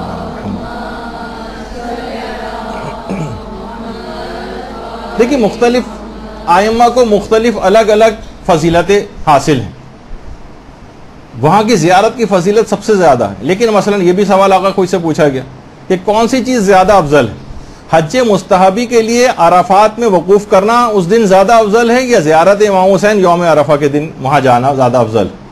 تو آقا خوئی نے کہا کہ ظاہر ہے، مختلف روایتوں سے بات ظاہر ہوتی ہے کہ زیارت امام حسین کی فضیلت زیادہ ہے، رجحان اس طرف زیادہ ہے. یوم عرفہ کے دن اگر واجب حج کی تو بات الگ ہے، ظاہر ہے واجب حج تو آپ کو عرفات میں ہی ہونا ہے، لیکن اگر کوئی شخص مستحبی حج ان دونوں میں سے کسی ایک کا انتخاب کرنا پڑے کہ افضل کون سا ہے، تو مستحبی حج میں وقوف عرفات سے زیادہ اس دن زیادہ ثواب اور فضیلت امام حسین کی زیارت کی یوم عرفہ. تو مختلف ائمہ کے اس لحاظ سے الگ الگ فضیلتیں.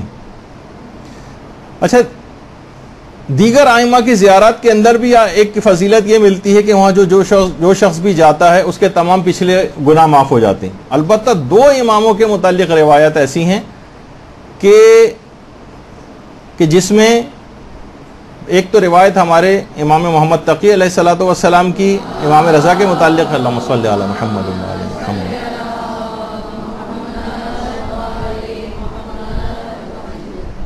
امام نے فرمایا کہ من زار قبر ابی غفر اللہ ما تقدم من ذنبہ وما تاخر.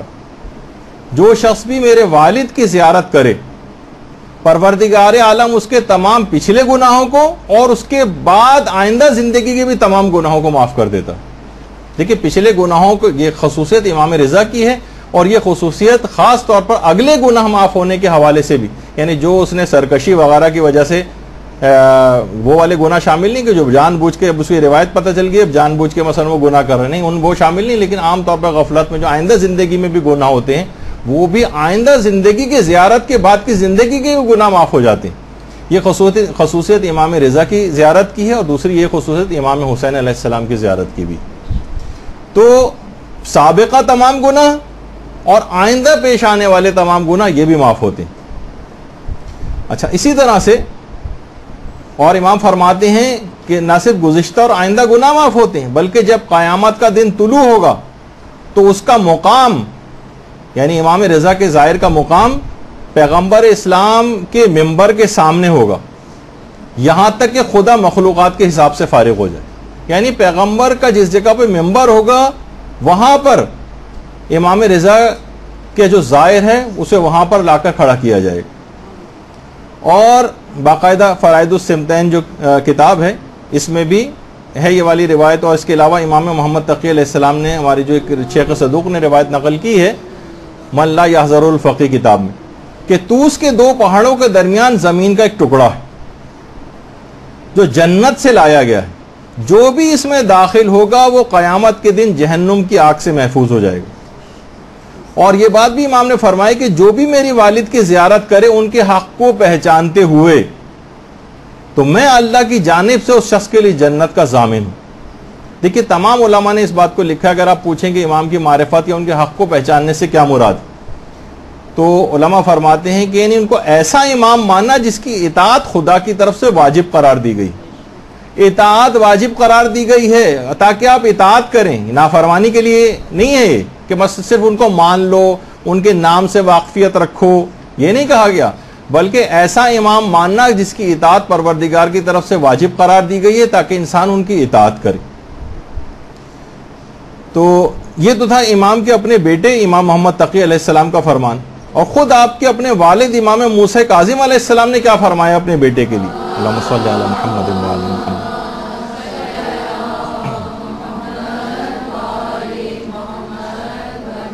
کہ جو میرے فرزند علی کی قبر کی زیارت کرے. دیکھیے ابھی تو پیغمبر کی جو حدیث تھی اس میں آپ نے ایک جگہ جو ہے ایک حج کا سنا، پھر پیغمبر 70 تک لے کر جاتے اس کو، پھر اس کے بعد ایک اور روایت میں آپ نے 1000 حج کا تذکرہ سنا. ابھی تو امام نے فرمایا، امام موسیٰ کاظم علیہ السلام نے، کہ جو بھی میرے فرزند علی کی قبر کی زیارت کرے گا اس کے لیے 70 قبول شدہ حج کے برابر ثواب ملے گا. راوی نے بہت بعید سمجھا 70 قبول شدہ حج. دیکھیے آج کل کے جو حج ہے بہت آرام سے کتنی سہولیات کے ساتھ، تو شاید آپ کو اتنا زیادہ اس کا احساس نہیں، اگرچہ اس میں بھی کتنی زحمتیں ہو جاتی، لیکن راوی حیران رہ گیا 70 قبول شدہ حج اتنی زحمتوں کے ساتھ وہ صرف قبر کی زیارت کرنے سے. امام نے فرمایا ہاں 70,000 حج مقبول کا ثواب. 70,000، بہت سی روایت کے اندر 7 لاکھ حج مقبول کا ثواب بھی بتائے گئے. تو اور امام نے فرمایا کتنے حج ایسے ہوتے ہیں جو قبول نہیں ہوتے، میں حج مقبول کی بات کر رہا ہوں. اور جو شخص بھی ان کی زیارت کے لیے وہاں جائے اور ایک رات وہاں پر رہے، امام فرماتے ہیں گویا اس نے عرش پر جا کر اللہ کی زیارت کی، اس کا ثواب اس کو ملے گا. اور جب قیامت کے دن عرش خدا پر کچھ 4 افراد ایسے ہوں گے جو گزشتہ زمانے کے ہوں گے، امام فرماتے ہیں، اور 4 افراد ایسے ہوں گے جو آئندہ زمانوں کے ہوں گے. گزشتہ زمانوں کے جو افراد ہوں گے ان کے اندر حضرت نوح ہوں گے، ابراہیم ہوں گے، حضرت موسیٰ ہوں گے اور حضرت عیسیٰ ہوں گے. اور آئندہ زمانے کے جو 4 افراد ہوں گے ان میں پیغمبر اسلام حضرت امیر المومنین امام حسن اور امام حسین علیہ السلام ہوں گے. اللہم صلی علی محمد و علی محمد.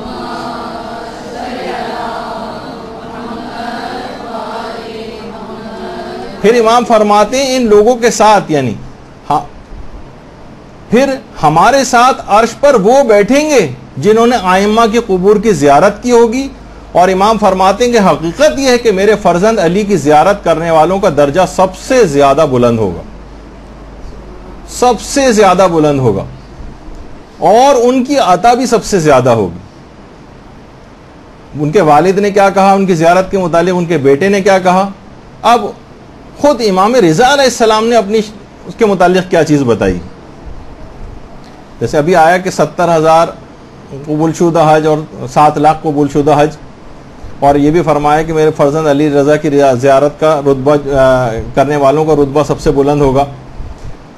تو خود امام نے کیا فرمایا، عیون اخبار رضا جو ہے اور امالی شیخ صدوق، اس کے اندر بھی یہ روایت ہے کہ جو بھی میری زیارت کرے گا، امام نے فرمایا خدا اس کے لیے 1000 شہید کا ثواب لکھے گا، 1000 صدیق کا ثواب لکھے گا، 1000 حج کا ثواب لکھے گا، 1000 عمروں کا ثواب لکھے گا، اور 1000 مجاہدوں کا ثواب لکھا جائے گا.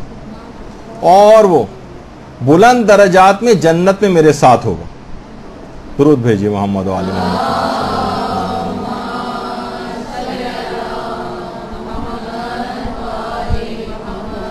اچھا، جب اتنی زیادہ زیارت کے فضائل ہیں تو بہت زیادہ فکر اس بات کی نہیں ہونی چاہیے کہ ہماری زیارت قبول ہو جائے.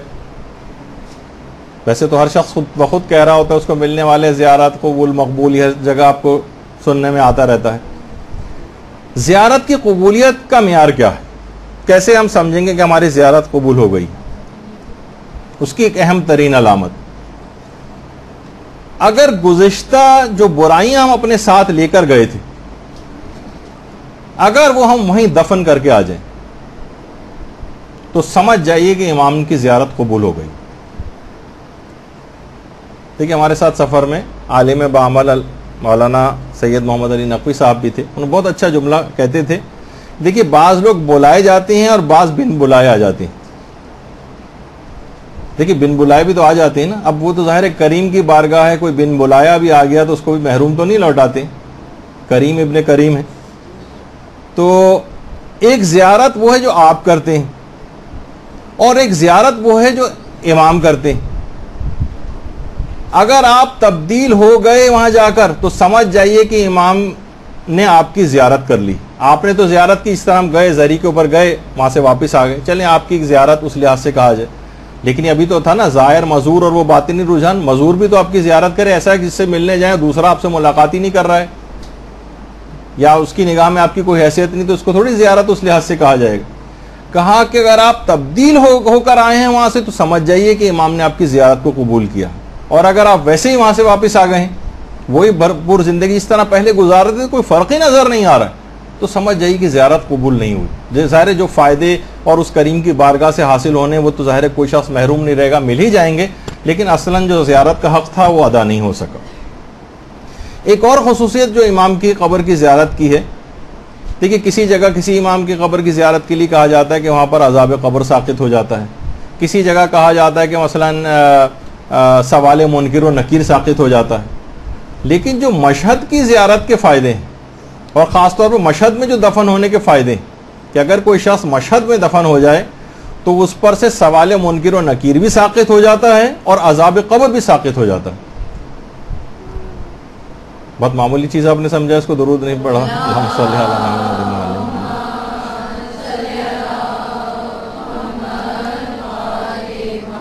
مشہد میں دفن ہونے کا اتنا زیادہ فائدہ ہے, یعنی خصوصیت ہے مشہد کی. دیکھیے مشہد ہی میں جہاں وہیں پر ایک تو بہشت رضا ہے, وہ تو ذرا الگ ہے, ایک قبرستان سامن الائمہ ہے, یہ صحن ہی میں ہے, صحن جمہوری میں, باقاعدہ صحن جمہوری میں اس کی انٹرنس ہے. اکثر لوگ جو وہاں پر زیارت کے لیے جاتے ہیں اس کو مس کر دیتے ہیں. کسی سے بھی پوچھ لیں کہ قبرستان سامن الائمہ وہ کدھر ہے, وہاں سے آپ, وہاں باقاعدہ بورڈ بھی لگا ہوا ہے اور صحن سے اس کا داخلہ بھی ہے, وہاں سے آپ اندر داخل ہو جائیے. بہشت سامن الائمہ کے نام سے سیڑھیاں نیچے کی طرف جا رہی ہیں, اور جیسے سیڑھیاں نیچے کی طرف جا کے جو آپ کو فرش نظر آ رہا ہے یہ سب قبریں ہیں,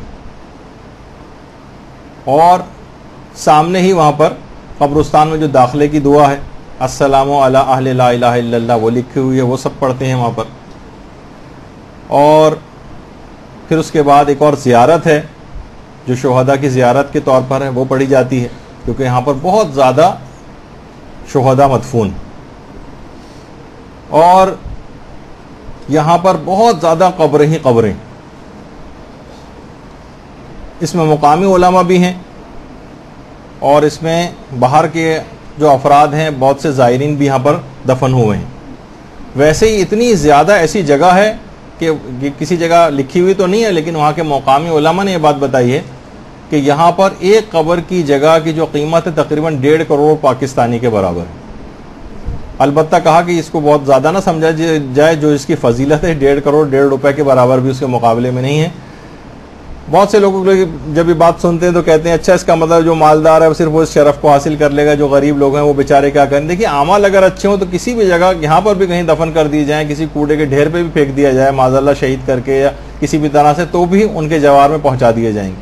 اور کوئی طاقت کے بل پہ کوئی ظالم بالفرض اگر وہاں پر مدفون بھی ہو جائے تو نوقالہ فرشتے ہیں جو اس کو اٹھا کے نکال کے باہر پھینک دیتے ہیں, یا اپنے مقام پر چلا جاتا ہے وہ, اور یہاں پر ٹھہر نہیں پاتا تو کروڑوں کی اگر جگہ لے بھی لے. لیکن بہرحال جو ایک عام گناہ گار ہے, جو ظالم نہیں ہے, جو اپنے آپ کو کروانا چاہتا ہے, بخشوانا چاہتا ہے, تو بہرحال ایک بہت فضیلت تو ہے کہ امام کی قبر کے اتنا قریب اس قبرستان کے اندر جہاں شہداء ہیں, علماء ہیں, مجتہدین ہیں, اور کتنے کیسے ایسے افراد ہیں جو وہاں پر موجود ہیں.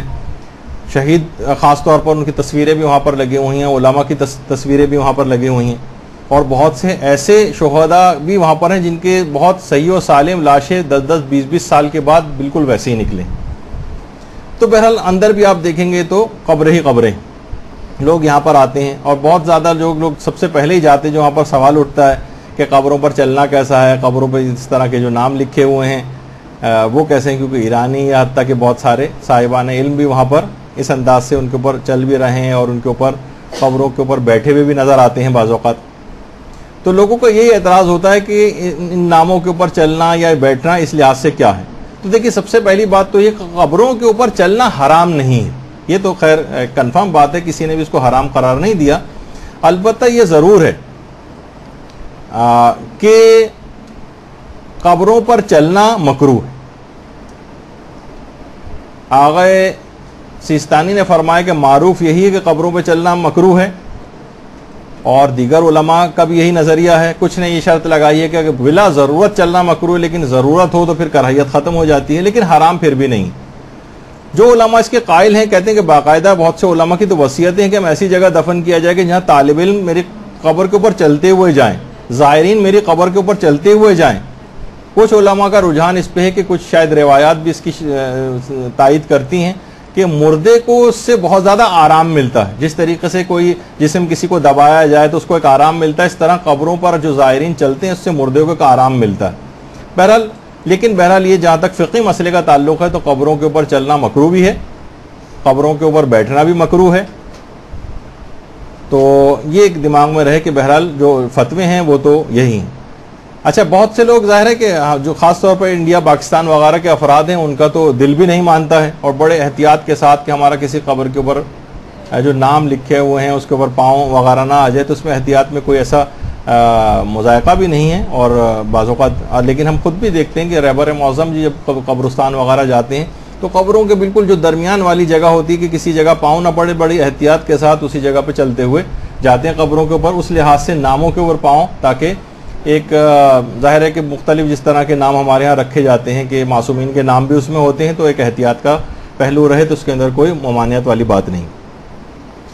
تو بہرحال اس کے بعد پھر اسی قبرستان میں جو ابھی آپ کے سامنے بہشت سامن الائمہ تھا, جب جائیں تھوڑا سا آگے چلیں گے تو ایک سیڑھیاں سی نیچے آئیں گی. یہ سیڑھیاں نیچے کی طرف جا رہی ہیں, قبرستان کی قبریں اوپر تھیں, اب یہ سیڑھیاں اور نیچے انڈر گراؤنڈ جا رہی ہیں. یہاں پر کی ایک خصوصیت یہ جو اکثر زائرین مس کر جاتے ہیں وہ یہ کہ جو اترتے ہی اس کے بعد سیڑھیوں کے بعد ایک سامنے ایک دیوار سی آ جاتی ہے جہاں چند افراد آپ کو بیٹھے ہوئے بھی نظر آئیں گے. یہ چند اس وجہ سے بیٹھے ہوئے نظر آ رہے ہیں کہ ان کو باقی لوگوں کو پتہ نہیں. یہ جگہ امام کی قبر مبارک سے سب سے قریب ترین ہے, صرف چند میٹر کے فاصلے پر. باقی تو آپ جتنی بھی زری پہ جس جگہ بھی جاتے ہیں یا تو اوپر ہوتے ہیں تو بہت زیادہ نیچے بہت زیادہ فاصلہ ہے. سب سے قریب ترین جگہ جو ہے امام کی قبر سے صرف چند میٹر کے فاصلے پر وہ دیوار ہے جو قبرستان نیچے کے قبرستان سے جس کا رستہ جاتا ہے. تو اچھا, اب آج کل یہ کہ اس دیوار جو ہے اس کے اوپر کچھ علماء وغیرہ کی تصویریں بھی ہیں, لیکن بہت کم افراد یہاں پر ہوتے ہیں. تو باقاعدہ اگر کسی شخص کو اپنی خصوصی دعائیں اور تبرک و فضیلت قریب ترین امام کی قبر کی جگہ سے چاہیے تو قبرستان سامن الائمہ انڈر گراؤنڈ جا کر وہاں تک پہنچے. اچھا, اب یہ جو قبرستان ہے اس کے اندر بہت سارے پاکستانی شہداء بھی یہاں پر مدفون ہیں, پاکستانی شہداء. اور انڈیا کے ایک ذاکر جو یہاں پر پاکستان بھی آتے تھے, طاہر جرولی صاحب, یہ بھی زیارت کے لیے وہاں تشریف لے گئے تھے. اور جب وہاں جا کر ان کا انتقال ہوا تو لوگوں نے جب بتایا کہ یہ ذاکر تھے, تو وہ جگہ جو سمجھے 1.5 کروڑ روپے کے برابر جس کی قیمت ہے وہاں پر دفن ہونے کے لیے, وہاں پر ان کو بالکل بغیر کسی پیسے کے ذاکر حسین ہونے کی وجہ سے دفن کر دیا گیا. تو اس طرح اللہ صلی اللہ علیہ وسلم.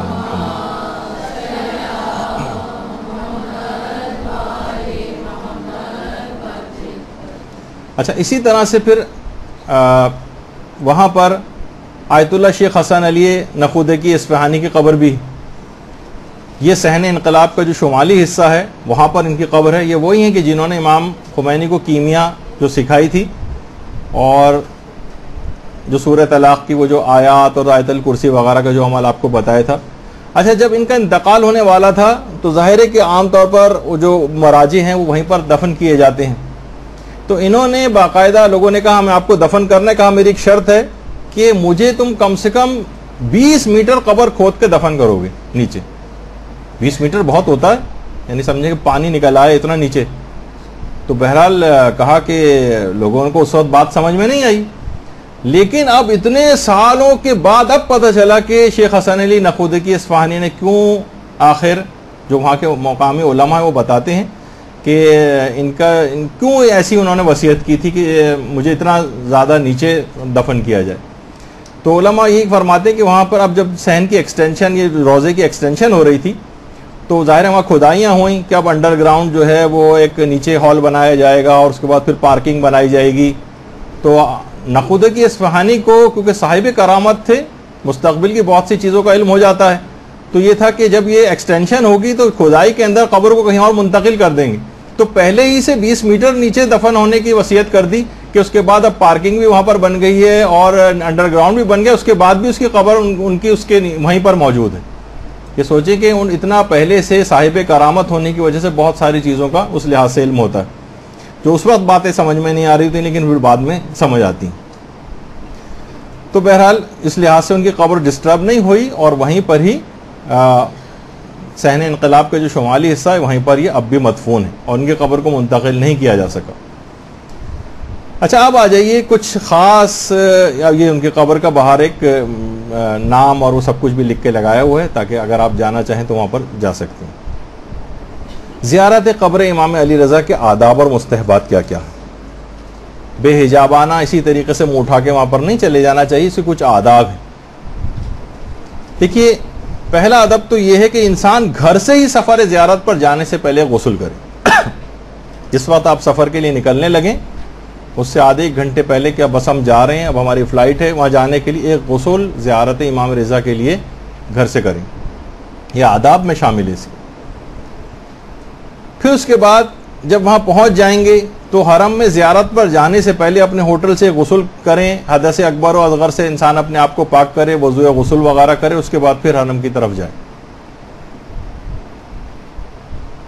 اور عام طور پر وہاں ایک مسئلہ خواتین کے ساتھ بہت زیادہ پیش آتا ہے اور بہت سے قافلوں کے اندر تو تمام کی تمام عورتیں ائمہ کے حرموں میں اس طریقے سے آزادانہ آ جا رہی ہوتی ہیں، ان کو پتہ نہیں چل رہا ہوتا کہاں تک ہم جا سکتے ہیں اور کہاں تک نہیں جا سکتے. تمام علماء نے فرمایا کہ احتیاط واجب یہ ہے کہ حائضہ عورت جو امام کی قبر مبارک جس کمرے میں ہوتی، احتیاط واجب ہے کہ وہاں نہ جائے. البتہ جو رواق جو قبر کے کمرے والے سے جو باہر کا جو ایک برآمدے والا حصہ ہوتا ہے وہ، اور جو صحن ہے وہاں پر عورتیں حائضہ جا سکتی ہیں. اور مساجد میں بھی ایک دروازے سے داخل ہو کر دوسرے دروازے سے باہر نکل سکتی ہیں. مثلا کہیں جا رہی ہیں، بیچ میں کوئی مسجد پڑ گئی تو آپ ایک دروازے سے داخل ہو کر دوسرے دروازے سے باہر نکل جائیں. بس احتیاط واجب یہ ہے کہ امام کی قبر مبارک جس کمرے کے اندر ہے بس اس وہاں پہ دور سے آپ زیارت کر سکتی ہیں، صحن سے کر سکتی ہیں، کسی ایسی جگہ سے کر سکتی ہیں کہ جہاں سے قبر یا زری جو آپ کو نظر آتی رہے، لیکن اس جگہ اس کمرے کے اندر احتیاط واجب ہے کہ نہ جائیں. اچھا یہ والا جو حکم ہے یہ اماموں کے لیے ہے صرف.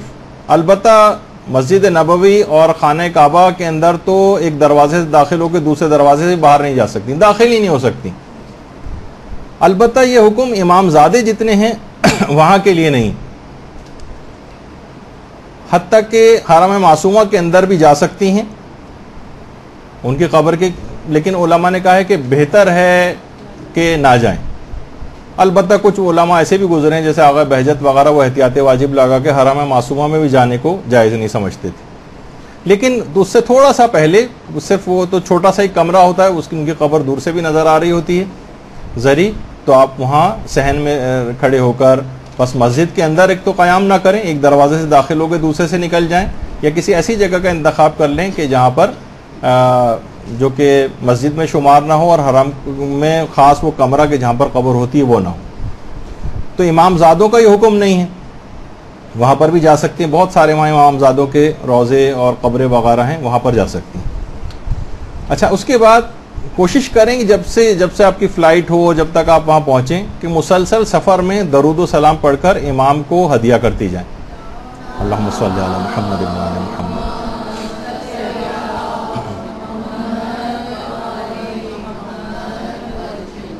ہدیہ کرتی جائیں اور اس سے امام متوجہ ہوتے ہیں. جتنا درود و سلام جاتا ہے اتنا امام متوجہ ہوتے چلے جاتے ہیں. اور خاص طور پر خواتین پورے سفر میں حجاب کا بڑا سخت خیال رکھیں.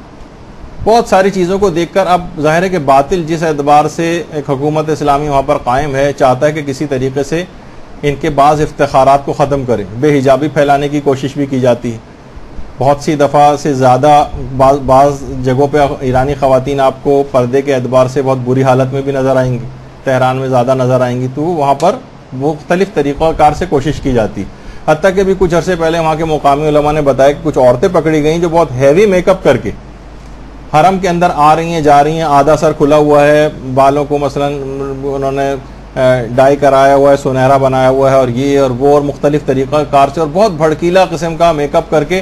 تو باقاعدہ جب وہاں پر پکڑا گیا ان کو، تو انہوں نے اعتراف اس بات کا کیا کہ ہمیں اس کام کو کرنے کے $100 پر منتھ دیے جاتے تھے، تاکہ یہاں پر کسی طریقے سے مقامات مقدسہ میں بھی بے حجابی کو فروغ دیا جا سکے. یعنی جو باطل قوتیں ہیں وہاں چاہتی ہیں کسی طریقے سے یہاں پر بھی یہ تمام چیزیں جو اور جگہوں پہ کامیاب تجربات کر چکے ہیں، یہاں پر بھی اس کا تقدس اور وہ سب چیزیں، عظمت ان جگہوں کی ختم کی جائے. تو غریب عورتیں ہیں، بعض اوقات وہ لوگ ان چکر میں آ جاتے ہیں کہ $100 پر منتھ ان کو صرف اس کام کے لیے دی جاتے ہیں کہ زیادہ سے زیادہ اپنے آپ کو اس طرح کے میک اپ کرو اور لوگوں میں آؤ جاؤ ایکسپوجر تمہارا زیادہ ہو. تو بہرحال اس لحاظ سے آپ دیکھیں کہ یہ سب چیزیں وہاں پر ہوتی ہیں. تو حجاب کا خصوصاً آپ کو خود بھی خیال رکھنا ہے وہاں پر. اور آداب میں سے ہے کہ ہلکے رنگ کا نیا اور پاکیزہ لباس پہنے. چلیں اگر کوئی نیا نہیں بھی ہے تو کم سے کم ہلکے رنگ کا ہو. البتہ خواتین کے لیے کالی چادر کا حجاب یہ سب سے زیادہ پسندیدہ شمار کیا گیا. بعض اوقات کچھ اور رنگین وغیرہ اس طرح کی چادریں ہوتی ہیں تو بعض اوقات بہت سے دروازوں پر ان کو پکڑا بھی جاتا ہے. اور آج کل اگر کوئی ہیوی میک اپ کر کے جا رہا ہے تو وہاں پر میک اپ ریموول کا ایک سامان بھی رکھا ہوا ہے وہاں پر، وہ زبردستی ان کا میک اپ صاف بھی کروائے جاتے ہیں وہاں پر. تو آپ میں سے کوئی اس قسم کی زحمت کر کے نہ جائے وہاں پر، ورنہ صاف کر دیا جائے گا. اچھا، اسی طرح سے امام حسین کی زیارت کے علاوہ باقی جتنے ائمہ ہیں ان کی زیارت کے لیے خوشبو لگانا جو ہے وہ آداب میں شامل. صرف امام حسین کی زیارت کے آداب میں کہ خوشبو نہ لگائی جائے، باقی تمام ائمہ کی زیارت کے لیے خوشبو لگائی جا سکتی ہے. البتہ خواتین اس لحاظ سے اپنی احتیاط کریں جو خوشبو کے ضمن میں خواتین کے جو الگ سے کچھ فقہی احکام. اور سفر پر جانے سے پہلے کوشش یہ کریں کہ امام کے فضائل و سیرت کی معرفت حاصل کریں. یعنی ان کی عظمت پتہ ہو، ان کی اخلاق پتہ ہو امام کا. بہت ساری چیزیں آپ کو نظر آئیں گی کہ امام کس طرح سے، ان کی عاجزی کتنی تھی امام کے اندر. امام حتیٰ کہ اپنے جو غلاموں کے ساتھ بیٹھ کر کھانا تناول فرماتے تھے. دسترخوان پر تمام ملازموں، تمام غلاموں، حتیٰ کہ استبل کے جو ملازم ہوتے تھے ان کے ساتھ، حتیٰ کہ حجام کو تک کو بلا کے اپنے دسترخوان پر بٹھا کر کھانا ان کے ساتھ تناول فرماتے تھے. اور ہر وقت امام کی زبان پر مثلا تسبیحات اربع رہا کرتی تھی. 8ویں امام کی خصوصیت ہے کہ زبان پر زیادہ تر اوقات میں تسبیحات اربع رہتی تھی. تو ظاہر ہے کہ جتنی آپ معرفت امام کی حاصل کریں گے اتنی زیادہ ان کی عظمت کا خیال دماغ میں ہوگا اور زیارت اتنی اچھی ہوگی. اچھا، حرم زیارت کے لیے جس وقت آپ جا رہے ہوں تو فضول گفتگو سے اس دوران بھی پرہیز کریں، اور خود زیارت کے لیے حرم پہنچنے کے بعد بھی لوگ دیکھ رہے ہوتے ہیں کہ لوگ ایک دوسرے کے ساتھ الٹے سیدھے مذاق کر رہے ہوتے ہیں. چلتے ہوئے ہوٹل سے مثلا چلتے ہوئے جا رہے ہیں تو بازاروں میں دیکھتی ہوئی خواتین جا رہی ہیں اور کپڑے دیکھ رہی ہیں اور پرفیوم دیکھ رہی ہیں اور لوگوں کو دیکھ رہی ہیں. بالکل توجہ امام کی طرف رکھیں کہ ان سے ملاقات کے لیے آپ جا رہے ہیں. یہ کہاں ادھر ادھر متوجہ ہو رہی ہیں ان فضول چیزوں کے اندر. تو کوشش یہ کریں کہ حرم کی طرف جاتے ہوئے نہ تو کوئی فضول گفتگو ہو اور نہ ہی اس لحاظ سے وہاں پہنچ کر کوئی ایسی گفتگو ہونی چاہیے. اور حرم جاتے ہوئے چھوٹے چھوٹے اور باوقار قدم رکھنے چاہیے. بہت زیادہ تیز رفتاری کے ساتھ جانا یہ اس کو پسندیدہ نہیں سمجھا گیا. اور جس وقت حرم کے بیرونی دروازے پر آپ پہنچ جائیں تو وہاں پر اذن دخول پڑھیں، اذن دخول. اور وہاں پہ باقاعدہ لکھ کے بھی لگایا ہوتا ہے، باقاعدہ آپ کے پاس زیارت نامے بھی ہوتے ہیں، اس میں سے بھی دیکھ کے پڑھا جا سکتا ہے. اور ہر دفعہ جب بھی کبھی جائیں تو کم سے کم ایک چھوٹا اذن دخول، ادخلوا یا حجت اللہ، اے حجت خدا کیا میں داخل ہو جاؤں، اتنا کم سے کم کہیں. اور اس کے بعد بسم اللہ و باللہ و فی سبیل اللہ و علی ملت رسول اللہ کہتے ہوئے حرم میں داخل ہو جائیں. یہ وہ کلمات ہیں کہ جو کہ بستر شہادت پر امیر المومنین مسلسل اور بار بار تلاوت فرما رہے تھے. بسم اللہ و باللہ و فی سبیل اللہ و علی ملت رسول اللہ. اچھا، جب وہاں پر پہنچے تو روضے کی چوکھٹ پر یہ جو دروازہ ہے اس کو بوسہ دیں. بہت بڑے بڑے علماء دروازے کو چوکھٹ کو بوسہ دیتے ہیں اور یہ آداب میں شامل ہے. اسی طرح سے کتنی بڑی سعادت آپ کو ملی ہے تو قبلہ رخ ہو کر اللہ کے لیے ایک سجدہ شکر بھی ادا کریں. سجدہ شکر. اور داخل زیارت ہوتے وقت جو آداب میں سے ہے وہ دایاں پاؤں پہلے رکھیں اور باہر آتے وقت بایاں پاؤں پہلے باہر نکالیں. اس کے بعد سب سے حساس ترین مرحلہ وہ ہوگا جس وقت قبر یا ذریعہ امام کے سامنے انسان پہنچ جائے. درود بھیجیے محمد و علی محمد صلی اللہ علیہ وسلم.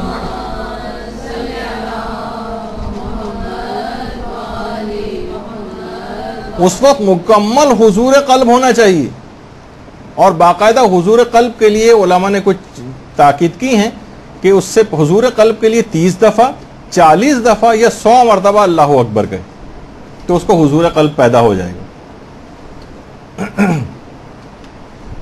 اور کہ آپ کی حاضری امام کو قبول ہوئی بھی ہے یا نہیں ہوئی، اس کی بھی ایک علامت ہے.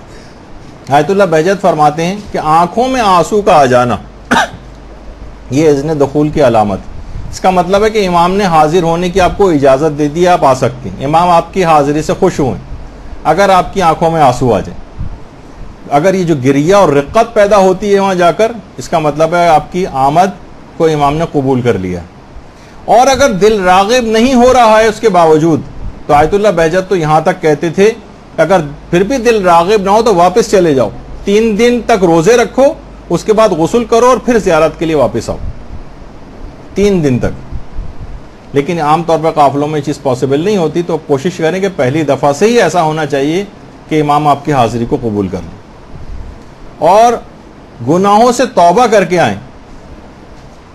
دیکھیں بے حجابانہ جو میں بار بار کہہ رہا تھا کہ اس طریقے سے چلے جانا، شیخ بہائی کو بھی یہ بات بہت بری لگتی تھی کہ کیا ہے کہ ہر فاسق و فاجر اور بدکار گناہوں کی پوری پورٹ لے کر جو ہے وہ امام کی قبر کی زیارت کے لیے چلا آ رہا ہے. شیخ بہائی عملیات کے بھی بہت بڑے اسپیشلسٹ تھے. شیخ بہائی نے کہا کہ میں دروازے پہ ایسا تعویذ لگا دیتا ہوں، جو مین دروازہ ایک ہی ہوا کرتا تھا اس وقت، کہ کوئی گناہ کبیرہ کے اندر مرتکب شخص امام کے حرم میں داخل نہیں ہو سکے گا. امام کی توہین نہیں ہے اس کے اندر. اب کیا ہوا کہ شیخ بہائی نے وہ تعویذ وہاں دروازے کے اوپر لگا دیا. اب باہر اگلے دن رش لگ گیا لوگوں کا، کوئی شخص اندر داخل ہونے کو تیار نہیں کہ نہ جانے میرے گناہ لوگوں کے سامنے آشکار نہ ہو جائیں. لوگ رو رہے ہیں، زارو قطار رو رہے ہیں کہ کس طرح سے ہم اندر جائیں. شیخ بہائی سوئے تو خواب میں امام رضا علیہ الصلوۃ والسلام آئے.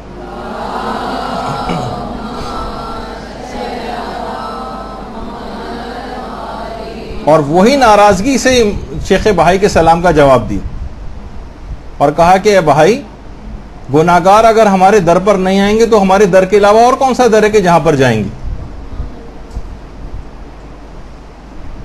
ہم تم سے خوش ہیں تمہارے کام سے، لیکن تمہارے اس عمل سے ناراض ہیں کہ تم نے اس طرح کا ایک تعویذ یہاں پر لگایا ہے. اب تمہیں چاہیے کہ خالی تعویذ نہیں، اس دروازے کو ہی نکلوا کر جلوا دو. باقاعدہ شیخ بہائی نے اس کے بعد اس دروازے کو نکال کر جلایا گیا اور پھر ہر شخص کو وہاں پر اس طریقے سے آنے کی اجازت ملی. تو وہ کریم اور وہ فیاض شخص جس کے دربار کے اندر ہم جا رہے ہیں، جو کہ کسی کے گناہ کو آشکار ہوتے بھی نہیں دیکھنا چاہتا، پھر اس کے باوجود بھی انہی گناہوں کے اوپر مصر رہیں، یہ اپنے آپ سے سوال کرنا چاہیے. تو بہرحال پھر اس کے بعد کوشش یہ کریں، یہ بھی آداب میں یہ چیز شامل ہے کہ دوسروں کی نیابت میں زیارت نامہ پڑھیں. دوسروں کی نیابت میں زیارت کے جو جملے ہیں، اپنے مرحوم کی طرف سے، اپنے مرحومین کی طرف سے، جن کا کوئی دنیا میں نہیں ہے ان کی طرف سے، یا جو یہاں پر آ سکتے تھے اور کسی مجبوریوں کی وجہ سے نہیں آ پاتے ہیں ان کی طرف سے، یا جو ایک بار آ کر گئے اور بار بار آنے کی خواہش تھی اور انتقال کر گئے ان کی طرف سے، جن کی غیبتیں آپ نے کی ہیں، جن کو کوئی نقصان پہنچایا ہے ان کی طرف سے. تو جس حد تک بھی ہو سکے، یا جنہوں نے آپ سے التماس دعا کے سلسلے میں کہا ہے کہ ہمارے لیے دعا کرنا، ان کی طرف سے وہاں جا کر ان کو پڑھا جائے. اور آپ نے دیکھا کہ کتنا 7 لاکھ حج کے برابر آپ کے مردوں کو، تمام افراد کو کتنی زیادہ ان کے ثواب کی ضرورت ہوگی. تو یہ ثواب اپنے حد تک کیوں محدود رکھیں، سب کے لیے کیوں نہ کر دیں اس کو. تو وہ ان سب کی طرف سے وہاں جا کر اس کو پڑھنا چاہیے. اور خاص طور پر ایک خاص زیارت جو ایک درود ہے جو کہ امام رضا کے لیے وہاں جا کر پڑھا جاتا ہے. اللہم صلی علی علی ابن موسیٰ الرضا المرتضی الامامت تقی النقی وحجتک علی من فوق الارض ومن تحت الثری الصدیق الشہید صلاة کثیرا تعمتا ذاکیتن متواصلتن متواترتن مترادفتن کافضل ما صلیت علی احد من اولیائک. یہ خاص اللہم صلی علی محمد و علی محمد.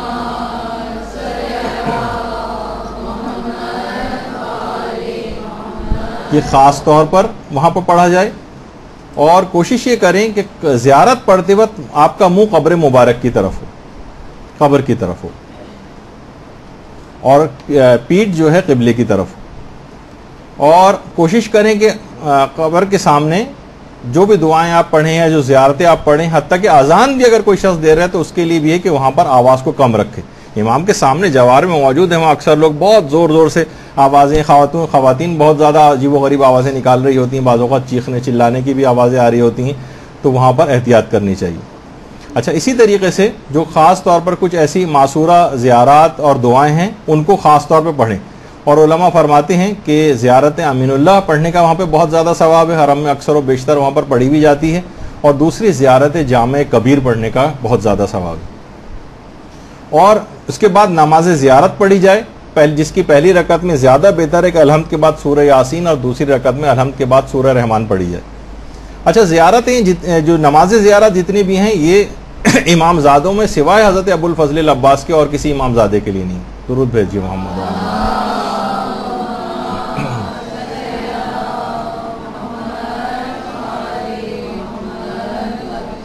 اچھا، اس کے بعد پھر کچھ تلاوت قرآن کر کے صاحب قبر کو ہدیہ کریں، امام کو ہدیہ کریں. باقاعدہ علماء کا بھی طریقہ کار ہے کہ جب آیت اللہ سیستانی بھی گئے تھے حرم امیر المومنین تو کچھ دیر وہاں بیٹھ کے تلاوت قرآن کر کے ہدیہ کیا تھا، اور یہ آداب میں سے بھی.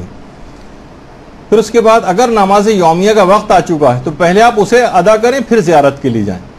لوگ عام طور پہ کہ چلو پہلے زیارت کے لیے نہیں، آداب میں کہ پہلے اپنی واجب نماز کا وقت آ جائے تو پہلے اس کو آپ پورا کریں. پھر اس کے بعد قبر پہ جیسی آپ کی نگاہ پڑے آپ ایک تکبیر کہیں، اور یہ تکبیر آہستہ آواز میں کہیں. حتیٰ کہ دیکھیے اللہ اکبر بھی کہہ رہے ہیں تو بعض اوقات جوش میں انسان بہت تیز آواز بلند کر سکتا، نہیں، امام کے سامنے موجود ہیں بالکل، تو بہت احتیاط کے ساتھ، بہت آہستگی کے ساتھ، شائستگی کے ساتھ اللہ اکبر کہنا. اور پھر اس کے بعد اگر ممکن ہو تو قبر یا زہری کے قریب جا کر اسے چھوئیں اور پھر دوسروں کے لیے جگہ چھوڑ دیں. یہ آداب میں سے ہے باقاعدہ کہ اس کو بہتر ہے کہ اس کو چھونا کافی بہتر ہے کہ علماء مراجع سارے اس کو جا کر چھوتے ضرور ہیں، اسے چھوئیں. پھر اس کے بعد اگلا ہے کہ ممکن ہو تو قبر یا زری کو بوسہ دیں، قبر یا زری کو بوسہ دینا یہ بھی آداب میں سے ہے. اور یہ بھی ہے کہ ممکن ہو تو رخساروں کو قبر یا زری کے اوپر رکھیں. اب ظاہر قبر کے تک پہنچنا ممکن نہیں تو کم سے کم زری جو ہمارے سامنے اس پر ہی اپنے رخسار رکھیں. اپنے رخساروں کو رکھنا، باقاعدہ ایسے رخساروں کو سلام کہا گیا ہے معصوم کی طرف سے جو قبر کو چھوتے ہیں. اور کوشش یہ کرنی چاہیے کہ حتی المقدور کھڑے ہو کر زیارت پڑھیں، یہ اس کے آداب میں سے ہے. اور اب ایک چیز ممکن نہیں ہے کہ قبر کا ایک لحاظ سے چکر لگانا ہے جسے طواف کرنا کہا جاتا ہے. اگر ممکن ہو اور کسی کے لیے تکلیف کا باعث نہ ہو تو آداب میں سے یہ کہ طواف کا عنوان نہیں ہونا چاہیے، زری کے گرد ایک چکر لگائے، جو اب پاسبل نہیں ہوتا ہے کیونکہ پارٹیشن عورتوں اور مردوں کے ہو گئے ہیں تو پورا زری کا طواف یہ چکر نہیں لگایا جا سکتا. اور ہمیشہ جب بھی انسان حرم میں مطہر سے باہر جانے لگے تو ایک الوداعی زیارت پڑھے اور اس کے بعد جائے. کوشش کریں کہ جس وقت باہر جانے لگے تو الٹے قدموں باہر جائے تاکہ قبر کی طرف پیٹھ نہ ہو اس کی. جو کمرہ ہے جہاں پر قبر مبارک ہوتی کم سے کم اس کمرے کی حد تک پیٹھ قبر کی طرف نہ ہو، اس کے بعد پھر باہر نکل جائے اس سے تو پھر پیٹھ کر سکتا. دعاؤں میں دوسروں کو مقدم رکھے، اور خاص طور پہ جنہوں نے آپ سے دعاؤں کے لیے کہا ہے جب بھی انسان سفر زیارت کے لیے جاتا ہے تو امام سے باقاعدہ جا کر کہے کہ مولا بہت لوگوں نے بڑی تاکید کے ساتھ بات کہی ہے اور ہم پر بہت حسن ظن کا اظہار کیا ہے کہ یہ جائیں گے تو ہماری دعا قبول کروا دیں گے، اب ہماری عزت آپ رکھ لیجئے گا کہ جب ہم جائیں تو ان کی وہ حاجت قبول ہو چکی.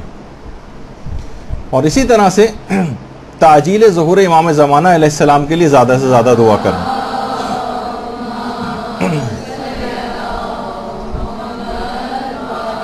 جب انبیاء آتے ہیں تو خود سوچیے امام زمانہ امام رضا کی زیارت کے لیے کتنا آتے ہوں گے.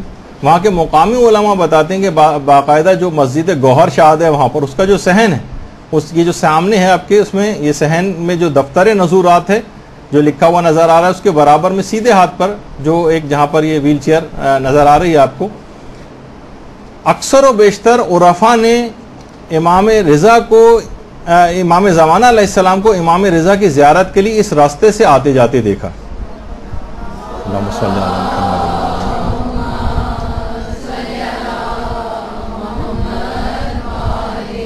اور یہ وہ جگہ ہے کہ جہاں سے ذریعہ امام نظر بھی آتی ہے، یعنی یہاں پہ لوگ کھڑے ہو کے زیارت بھی کرتے ہیں، اور امام کو اکثر عرفا نے یہاں سے آتے جاتے زیارت کے لیے دیکھا ہے. اور یہ جگہ خاص طور پر جو اس کے سامنے کا ایریا ہے، یہ بہت زیادہ معجزات بھی یہاں پر ہوئے ہیں، بہت سے بیماروں کو شفا بھی ملی اور بہت برکات حاصل ہوتی ہیں. جہاں سے امام گزر بھی جاتے ہیں ظاہر ہے وہ جگہ بھی بابرکت ہو جاتی.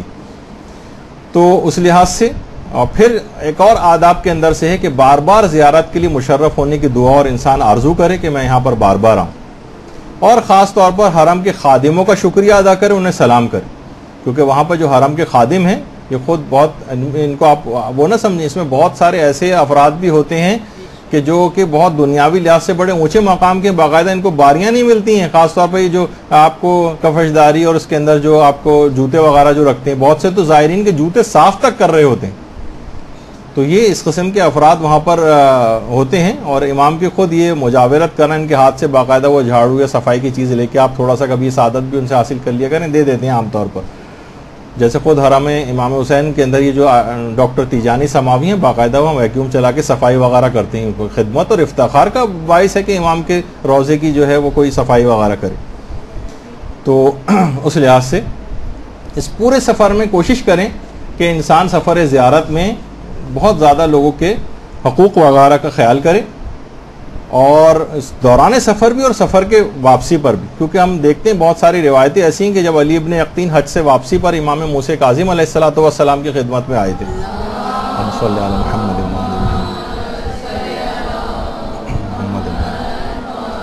تو اجازت نہیں مل رہی تھی امام کی طرف سے. پہلے دن اجازت نہیں ملی، دوسرے دن بھی اجازت نہیں ملی. امام نے باقاعدہ کہلوایا کہ جب ابراہیم جمال تم سے ملاقات کے لیے آیا تھا تو تم نے اجازت کیوں نہیں دی تھی ملنے کی؟ وہ اتنی دور سے آیا تھا اور واپس چلا گیا. جب تک تم اس کو راضی نہیں کر لو گے ابراہیم جمال کو، تب تک میں اپنی زیارت کی اجازت نہیں دوں گا. کہا کہ مولا میں کیسے زیارت کروں، میں تو مدینے میں ہوں اور وہ تو کوفے جا چکے ہیں. کہا کہ رات کے وقت بقی میں جاؤ، وہاں پر تم کو ایک اونٹ ملے گا، اس پہ سوار ہو کر کوفے جاؤ اور اس کو راضی کر کے واپس آؤ، پھر میری زیارت کی اجازت ملے گی. انہوں نے پھر ایسے ہی کیا اور علی ابن یقطین گئے اور اس کے بعد وہاں سے ان کو راضی کر کے واپس آئے. تو لوگوں کے حقوق اگر کسی کوئی ضائع کرے گا تو امام اس کی شکل بھی دیکھنا گوارا نہیں کریں گے. تو یہ آپ کو خاص طور پر خیال اس کے بعد بھی رکھنا ہے اور اس دوران بھی رکھنا ہے کہ لوگوں کے حقوق اس سلسلے میں پائمال نہیں ہونے چاہیے. تو اچھا، اب دیکھیے بہت ساری چیزیں ایسی ہیں کہ بہت سارے ایسے افراد بھی ہیں جو کہ امام کی قبر کی زیارت کو نہیں جا سکتے. تو اگر اس کا بھی ایک حل ہے آلٹرنیٹ، جیسے کوئی حج نہ کر سکے، اس کی استطاعت نہ ہو، تو اس کے لیے کوئی نماز جمعہ پڑھے. جس کو قبر حضرت زہرا معلوم نہ ہو، اس کے متعلق ملتے ہیں کوئی زیارت معصومہ قم کر لے. جو امام حسین علیہ السلام کی زیارت نہ کر سکے، وہ تہران میں شاہ عبدالعظیم کی روضے کی زیارت کر لی، جس کی تفصیل سب آگے چل کر آئیں گی اگلی نشست میں. تو اسی طرح امام نے فرمایا کہ اگر کوئی ہماری قبر کی زیارت کے لیے نہ آ سکے تو وہ صالح اور نیک مومنین کی قبور کی زیارت کرے، وہی ثواب اس کو ملے گا. اور کوشش یہ کریں کہ جب بھی زیارت نامہ پڑھیں وہاں پر دل سے پڑھا جائے، صرف الفاظ کی حد تک اس کو نہ رکھا جائے. اور خود حرم کے اندر جا کر بھی بہت سارے توسل والے اعمال ہیں جو کہ اس سے پہلے بھی آپ کی خدمت میں پیش کیے تھے، کہ 400 مرتبہ خاص طور پہ حرم امام رضا میں سورہ نور کی جو آیت نور جو 35 نمبر کی، اس کو 400 دفعہ پڑھ کے جو بھی امام سے دعا مانگتے ہیں وہ ضرور قبول ہوتی. اسی طریقے سے جو اللہ نور السماوات والارض سے جو شروع ہوتی ہے آیت نور 35 نمبر کی جو آیت ہے، وہ خاص طور پر. اور اس کے بعد جب بھی آپ جائیں تو درود کی ایک تسبیح پڑھ کر امام کو ضرور حرم میں ہدیہ کرنی چاہیے. اسی طریقے سے تسبیح حضرت زہرا بھی پڑھ کر ہدیہ کی جائے. تو ایک بات اور خاص طور پہ رہ گئی ہے، وہ یہ ہے کہ کوشش یہ کرے کہ زائر وہاں جا کر قبر امام کے پاس رونے میں مبالغہ نہ کرے، بہت زیادہ شدت کے ساتھ رونا. خود امام رضا نے اس کو منع کیا ہے کہ مجھے بہت زیادہ تکلیف ہوتی ہے اگر کوئی میرا زائر رونے میں مبالغہ کرتا، یعنی بہت زیادہ آہو فوغاں کرنا، رونا، اس سے امام بہت زیادہ بے چین ہو جاتے ہیں، تڑپ جاتے ہیں، غمگین ہو جاتے ہیں. خود امام رضا نے اس کو منع کیا. تو بہرحال اپنے کنٹرول رکھے، کچھ تو آنسو ظاہر آئیں گے، اس کے بغیر تو وہاں گزارا نہیں ہے، لیکن یہ کہ بہت زیادہ آہو فوغا کرنا یا مبالغہ کرنا اس کو منع کیا گیا. اور دیکھیے 3 موقع پہ امام نے کہا کہ میری شفاعت اس کو لازمی پہنچے گی. جو بھی مرنے کے بعد میری زیارت کرے گا 3 موقعوں پہ میں اس کی مدد کو پہنچوں گا. اس میں ایک تو ہے نامہ اعمال جس وقت ہاتھ میں دیا جا رہا ہوگا اس وقت کہ کتنا ایسا موقع ہوگا کہ بس اب فیصلہ ہو جائے گا ہمیشہ ہمیشہ کی زندگی کا کہ آپ کو کہاں جانا ہے, دائیں ہاتھ میں دیا جائے گا یا بائیں ہاتھ میں دیا جائے گا. اس موقع پر میں مومن کی مدد کو پہنچ جاؤں گا اپنے ظاہر کی.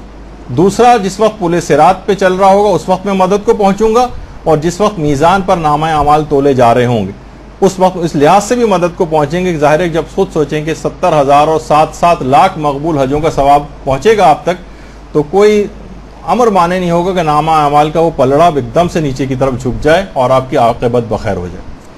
تو اگرچہ آج زیارت کی بہت ساری تفصیل آپ نے دیکھا کہ بہت کچھ باقی, ابھی تو حرم کی اپنی ہی زیارت مکمل نہیں ہوئی ہے, چاہے جائے گا کہ اطراف حرم کی طرف ہم جائیں. تو انشاءاللہ کوشش کریں گے کہ آئندہ کچھ حرم کی جو باقی ماندہ زیارت ہیں اس کے بعد اطراف حرم کی زیارت وہ اگلی نشست کے اندر انشاءاللہ مکمل کی جائیں گے. وہ صلی اللہ علی محمد و آلہ الطیبین الطاہرین.